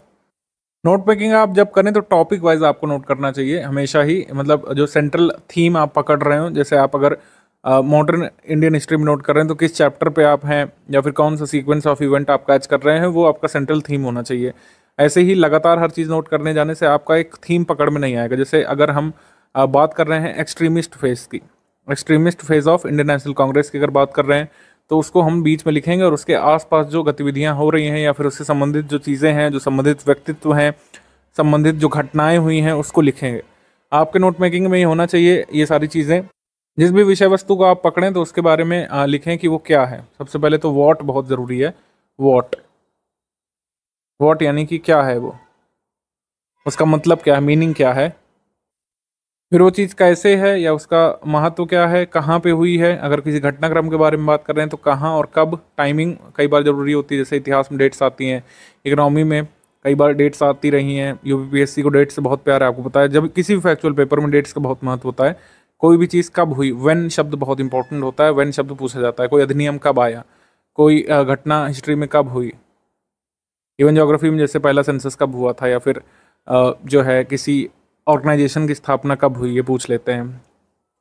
कोई स्कीम है तो वो कब आई थी, और अन्य संबंधित जानकारी, अन्य विषय से संबद्धता, ये आप खुद डेवलप करते हैं। ये कई बार शुरू से नहीं सीख पाते हैं, लेकिन कई बार ये आप खुद डेवलप करते हैं। जब मल्टीपल टॉपिक्स पढ़ रहे हैं, लगातार स्टडी कर रहे हैं, विभिन्न सब्जेक्ट्स की स्टडी कर रहे हैं, तो एक दूसरे सब्जेक्ट को आप इंटरमिंगल करके कई बार स्टडी करने की कोशिश करते हैं। इसका उदाहरण अब मैं आपको देता हूँ तो आप अच्छे से समझ पाएंगे ये जो स्ट्रक्चर है कैसे फॉलो हो सकता है। तो GS पेपर 2 का है ये। इसमें कह रहे हैं भारत और ऑस्ट्रेलिया वर्तमान में एक व्यापक आर्थिक सहयोग समझौते पर बातचीत कर रहे हैं, जिसमें एक चैप्टर है श्रम, लेबर। मतलब इंडिया निगोशिएट कर रहा है ऑस्ट्रेलिया के साथ comprehensive economic cooperation agreement, caeca पर। ठीक है। विभिन्न तरीके के एग्रीमेंट्स अलग अलग कंट्रीज के साथ भारत साइन करता है। जैसे ECTA एग्रीमेंट होता है, ये सीका एग्रीमेंट पर बातचीत चल रही है। जैसे ऑस्ट्रेलिया के साथ हम एकटा साइन कर चुके हैं, इकोनॉमिक कोऑपरेशन और ट्रेड एग्रीमेंट। तो ये सीका पर बातचीत चल रही है। तो इसमें ऑस्ट्रेलिया की कुछ एजेंसीज हैं, जब भी कोई एग्रीमेंट होता है तो वहाँ की एजेंसी से आके एजेंसीज बातचीत करती हैं। ऑस्ट्रेलिया के पैनल ने, जो वहाँ की एजेंसी है उसके पैनल ने आरोप लगाए हैं कि भारत में चाइल्ड लेबर को लेकर के स्थितियाँ अच्छी नहीं हैं। जबकि ऑस्ट्रेलिया ने जो चीज़ कोट की है वो ये है कि वाकफरी नामक फाउंडेशन है, उसमें कह रहे हैं कि ये मॉडर्न स्लेवरी है, ये है, वो है। इंडिया के आंकड़े क्या कहते हैं, हमने लिख दिया 2011 में, 2011 सेंसस के हिसाब से टोटल चाइल्ड पॉपुलेशन 5 से 14 साल के लोगों की कितनी है, 259.6 मिलियन। इनमें से 10.1 मिलियन यानी कि टोटल चाइल्ड पॉपुलेशन का करीब 3.9% ये मेन वर्कर या मार्जिनल वर्कर के रूप में काम कर रहा था। अब इंडिया ने भी इसमें रिस्पॉन्स दिया है कि इंडिया जो है चाइल्ड लेबर को लेकर काफ़ी सक्रिय, इवन लेबर लॉज भारत में जो है उसके बारे में बताया गया है। जैसे bonded labour abolition act 1976 ensure करता है कि यूनियंस जो है किसी भी वर्कर के राइट्स का हरासमेंट ना करें। तो ऐसे ही जो मेन लोकस हमारा इसमें समझ में आता है कि पूरी न्यूज़ में इंडिया क्या कह रहा है, ऑस्ट्रेलिया क्या कह रहा है, ज़्यादा जरूरी है बैकग्राउंड, और जो लीगल फ्रेमवर्क अभी इस समय अवेलेबल है इंडिया के पास चाइल्ड लेबर से या फोर्स्ड लेबर से निपटने के लिए, उसके बारे में हमको स्टडी करना होगा। स्टडी क्या करना होगा, बेसिकली फैक्ट कलेक्ट करने होंगे यहाँ पे। अब आप सोच रहे होंगे हमको कैसे समझ में आएगा कि बाकी सारी चीज़ें नहीं जरूरी हैं, भारत में श्रम कानून संबंधी लीगल फ्रेमवर्क ही जरूरी है, उसमें भी सिर्फ फैक्ट कि कौन सा अधिनियम कब आया था, तो ये सब PYQ देखने से आएगा। तो ये मैंने बताया कि जैसे जैसे स्टडीज़ में आगे बढ़ेंगे ना, उसी तरीके से आपको चीज़ें समझ में आएंगी कि लेजिस्लेशन का जो ईयर है वो इंपॉर्टेंट है। बार बार आप देखेंगे PYQ में ईयर पूछ रहा है, ये एक्ट कब आया उसका ईयर पूछ रहा है, ये एक्ट कब आया उसका ईयर, कई बार 4 एक्ट दे देगा और आपसे क्रोनोलॉजी में लगाने को आएगा कि ये एक्ट्स आप क्रोनोलॉजी में लगाइए, 1 2 3 4 है कि 3 4 2 1 है, इस तरीके से। तो ये पढ़ते हुए आपको समझ में आएगा। इसकी नोट मेकिंग कैसे कर सकते हैं, ILO को शामिल करते हुए, labour regulations framework in India को शामिल करते हुए कैसे एक बेसिक नोट ऐसा बना सकते हैं जो हम आगे रिवाइज भी कर सकें। तो इस तरीके से आप नोट मेकिंग कर सकते हैं। ये मैं आपको एक मेथड दे रहा हूँ, जो जो जरूरी है वो नोट किया। जैसे Indian regulations on labour rights, overall labour rights को हमने ले लिया, केवल चाइल्ड लेबर की बात नहीं की, ओवरऑल लेबर संबंधित जितने भी कानून हैं उनको हमने नोट कर लिया। ट्रेड यूनियन एक्ट कब आया था, 1926 में। Indian industrial employment standing order act 1946 आया था। इंडस्ट्रियल डिस्प्यूट एक्ट 1947 आया था। Factories act 1948, mines act 1952, maternity benefit act 1961, code on wages 2019 में भी पास हुआ है बहुत पार्लियामेंट के द्वारा, इसको प्रेसिडेंट असेंट मिला है। अगस्त 8 2019 को child labour prohibition regulation act 1986 में आया था, इसको अमेंड किया गया है 2016 में। इन्हीं अधिनियमों में से 4 अधिनियम लेकर के आपको क्रोनोलॉजी में लगाने को भी पूछा जा सकता है UPPSC में, ये अधिनियम कब आए थे, या फिर किसी इंडिविजुअल अधिनियम का ईयर पूछ सकते हैं कि जो है इंडस्ट्रियल डिस्प्यूट एक्ट कब आया था, इस तरीके से, क्योंकि मॉडर्न हिस्ट्री का ही पार्ट भी बन सकता है। अब इंडिया ऑस्ट्रेलिया के बारे में बात कर लेते हैं। इंडिया ऑस्ट्रेलिया के बीच ECTA economic cooperation trade agreement कब साइन हुआ था, 2 अप्रैल 2022 को अस्तित्व में आया था, दिसंबर 2022 में। ज्वाइंट एक्सरसाइज हम लोग जो करते हैं ऑस्ट्रेलिया के साथ वो काकाडू और ऑस्ट्रा हिंद करते हैं, ठीक है। इंडिया जो है ये क्वाड का एक मेंबर है, फाउंडर मेंबर है क्वाड का, और क्वाड की जो एक्सरसाइज होती है उसको मालाबार बोलते हैं, ये आप नोट कर सकते हैं। ये थोड़ी सी जगह मैंने खाली छोड़ी है, खाली इसलिए छोड़ी कि बाकी कोई अदर डेवलपिंग इवेंट हुआ या फिर ऑस्ट्रेलिया के बारे में कोई न्यूज़ आती है, या फिर अगर आप कुछ स्टैटिक नोट करना चाहते हैं ऑस्ट्रेलिया के बारे में, आप डेली करंट अफेयर पढ़ रहे थे ज्योग्राफी पढ़ते समय, आपको ऑस्ट्रेलिया के बारे में यहाँ पे कुछ जानकारी मिली, आप उसको यहाँ पे नोट कर सकते हैं। ऑस्ट्रेलिया की कोई नदी चर्चा में आ गई बाद में, या फिर आपने स्टैटिक ही पढ़ा ऑस्ट्रेलिया में, बैरियर रीफ के बारे में पढ़ा, उसके बारे में आपने नोट कर लिया, ठीक है। आपने ऑस्ट्रेलिया के डेजर्ट के बारे में पढ़ा, उसके बारे में नोट कर लिया। रिवर्स के बारे में, मिनरल्स के बारे में, ऑस्ट्रेलिया में कौन कौन से मिनरल्स किस रीजन में पाए जाते हैं, ये सब। इस तरीके से खाली जगह भी कई जगह पर आप चाहें तो छोड़ सकते हैं बात के लिए। अब ILO को इसमें देखिए, लेबर की बात हो रही तो लेबर संबंधित संगठन कौन सा है, अंतर्राष्ट्रीय श्रम संगठन ILO की स्थापना का वर्ष ये आपको मिसलेनियस PDF में ऑलरेडी मिल जाएगा, लेकिन इस तरीके से आपको रिवाइज करना चाहिए जो मैंने बताया था कि आप अन्य विषय संबद्धता कैसे बैठाएंगे। मुख्यालय इसका जिनेवा स्विट्जरलैंड में, 187 सदस्य देश इस समय। वर्तमान महानिदेशक हैं गिलबर्ट F होंगबो, जो कि टोगो से हैं, ठीक है। ये क्वेश्चन अभी RS पेपर में आया था, 1 साल पहले जो RS पेपर हुआ था उसमें आया था। अब ILO की बात चलिए, तो ILO के बारे में थोड़ा सा आपको पता होना चाहिए कि जो ट्रीटी ऑफ वर्सलिस हुई थी, ट्रीटी ऑफ वर्सलिस, जिससे फर्स्ट वर्ल्ड वॉर खत्म हुआ था, उसमें एक टर्म ये भी था कि ILO की स्थापना होगी। तो ILO की स्थापना होती है 1919 में, लेकिन ये 1946 में UN का बॉडी बनता है, UN की एजेंसी ये बनता है 1946 में। ILO की बात चल रही तो थोड़ा सा मॉडर्न इंडियन हिस्ट्री से इसको जो है कोराबरेट करते हैं। मॉडर्न हिस्ट्री में ILO का सिग्निफिकेंस क्या है? मॉडर्न हिस्ट्री में जब आप नॉन कोऑपरेशन अराउंड पढ़ रहे होंगे, event non cooperation around event जो पढ़ रहे होंगे, 1919 में एक समिट हुई थी, पहली समिट हुई थी कह सकते हैं, पहली कॉन्फ्रेंस हुई थी ILO की, ILO वाशिंगटन कॉन्फ्रेंस। इसमें किसने पार्टिसिपेट किया था भारत की तरफ से? All India trade union Congress से NM जोशी ने पार्टिसिपेट किया था। इस तरीके से ये PYQ है, UPPSC 2020 का है। इस तरीके से आपके नोट इनरिच होंगे, और जैसे जैसे समय बढ़ता जाएगा नोट इनरिच होते जाएंगे। तो अगर पहले 1 हफ्ते में नोट कर रहे हैं, थोड़ी थोड़ी खाली जगह भी छोड़ते रहिएगा। अब सेकंड न्यूज़ पे आ जाते हैं। यहाँ पर ट्रिप्स के बारे में बेसिकली बात हो रही है। तो ट्रिप्स किससे संबंध है? WTO से। WTO के मेंबर्स ने अभी 30वीं एनिवर्सरी यहाँ पर बनाई है ट्रिप्स पर एग्रीमेंट जो साइन हुआ था उसके लिए।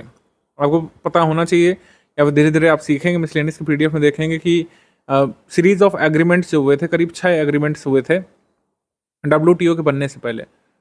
WTO के बनने से पहले जो ऑर्गेनाइजेशन या जो व्यवस्था अस्तित्व में थी उसको GATT बोला जाता है, GATT, ठीक है। जनवरी 1995 को माराकीश में हुए कह सकते हैं एग्रीमेंट के बाद WTO अस्तित्व में आ जाता है। ट्रिप्स एग्रीमेंट के बारे में फिर बताया गया है कि किस तरीके से इवॉल्व होता है। पेरिस कन्वेंशन ये फर्स्ट स्टेप था इंटेलेक्चुअल प्रॉपर्टी राइट को या इंटेलेक्चुअल वर्क को प्रोटेक्ट करने के लिए। फिर ट्रिप्स के बारे में थोड़ा सा दिया हुआ है कि कैसे ये काम करता है, फिर इसके चैलेंजेस दिए हुए हैं, ठीक है। फिर बाद में वे फॉरवर्ड दिया कैसे इसको कर सकते हैं। तो मेंस ओरिएंटेड कंटेंट ही ज़्यादा है, इससे प्रीलिम्स वाला निकालते हैं। इस न्यूज़ में जो सबसे ज़रूरी पोर्शन है वो क्या है? ट्रिप्स के बारे में कि ये किससे संबंधित है। YF और IPR ये क्या है? क्या ये एक एग्रीमेंट है बेसिकली, ठीक है। इंपॉर्टेंस क्या है? One of the 6 agreements that led to the creation of WTO। यहाँ पर हमने स्पष्ट तौर पर लिख भी दिया है इसलिए। अब ये IP से संबंधित है। IPR इंटेलेक्चुअल प्रॉपर्टी राइट की बात हो रही है, तो किसी को अगर IP नहीं पता तो सबसे पहले उसको पता होना चाहिए।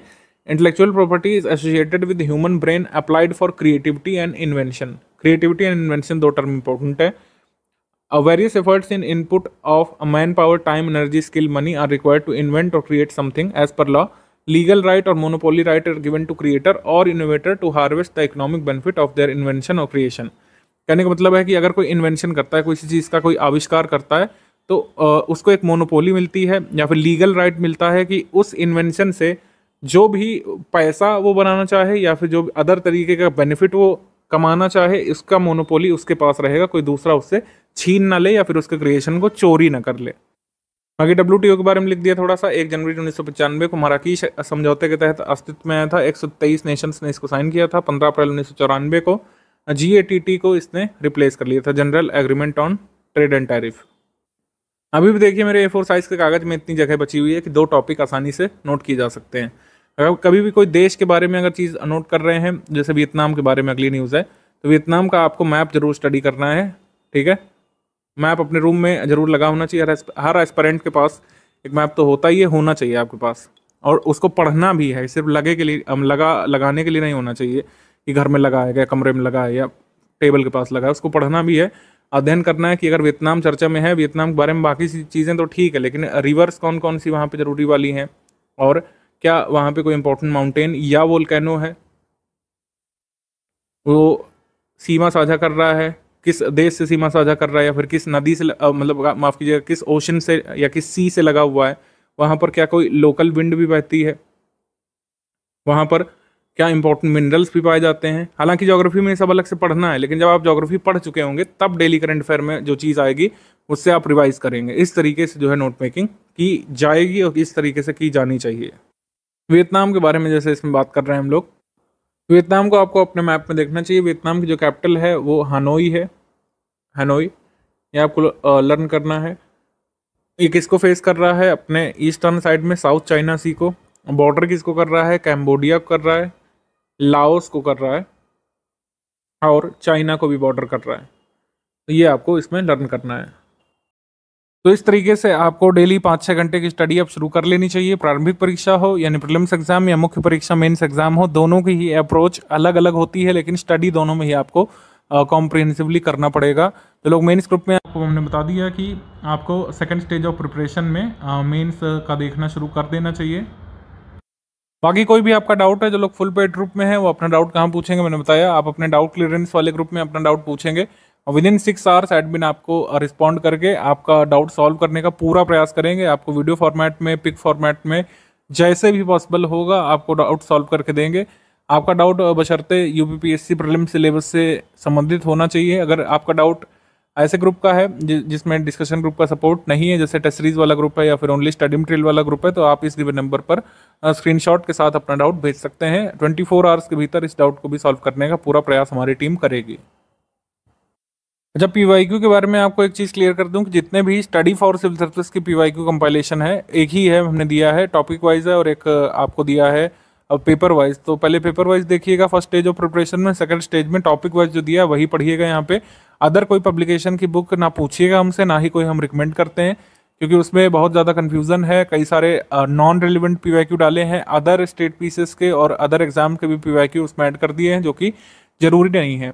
अच्छा, कई मिथ भी जुड़े हुए हैं इससे, तो आप समझ लीजिए कि पिछले 10 साल के PYQ कंप्लीट करके जो सिलेबस कंप्लीट करने का सपना देख रहे हैं आप भूल जाइए। सिलेबस का एक भाग है PYQ, सिलेबस समझने में हेल्प करते हैं आपके PYQ, लेकिन PYQ से पूरा सिलेबस कंप्लीट नहीं किया जा सकता है।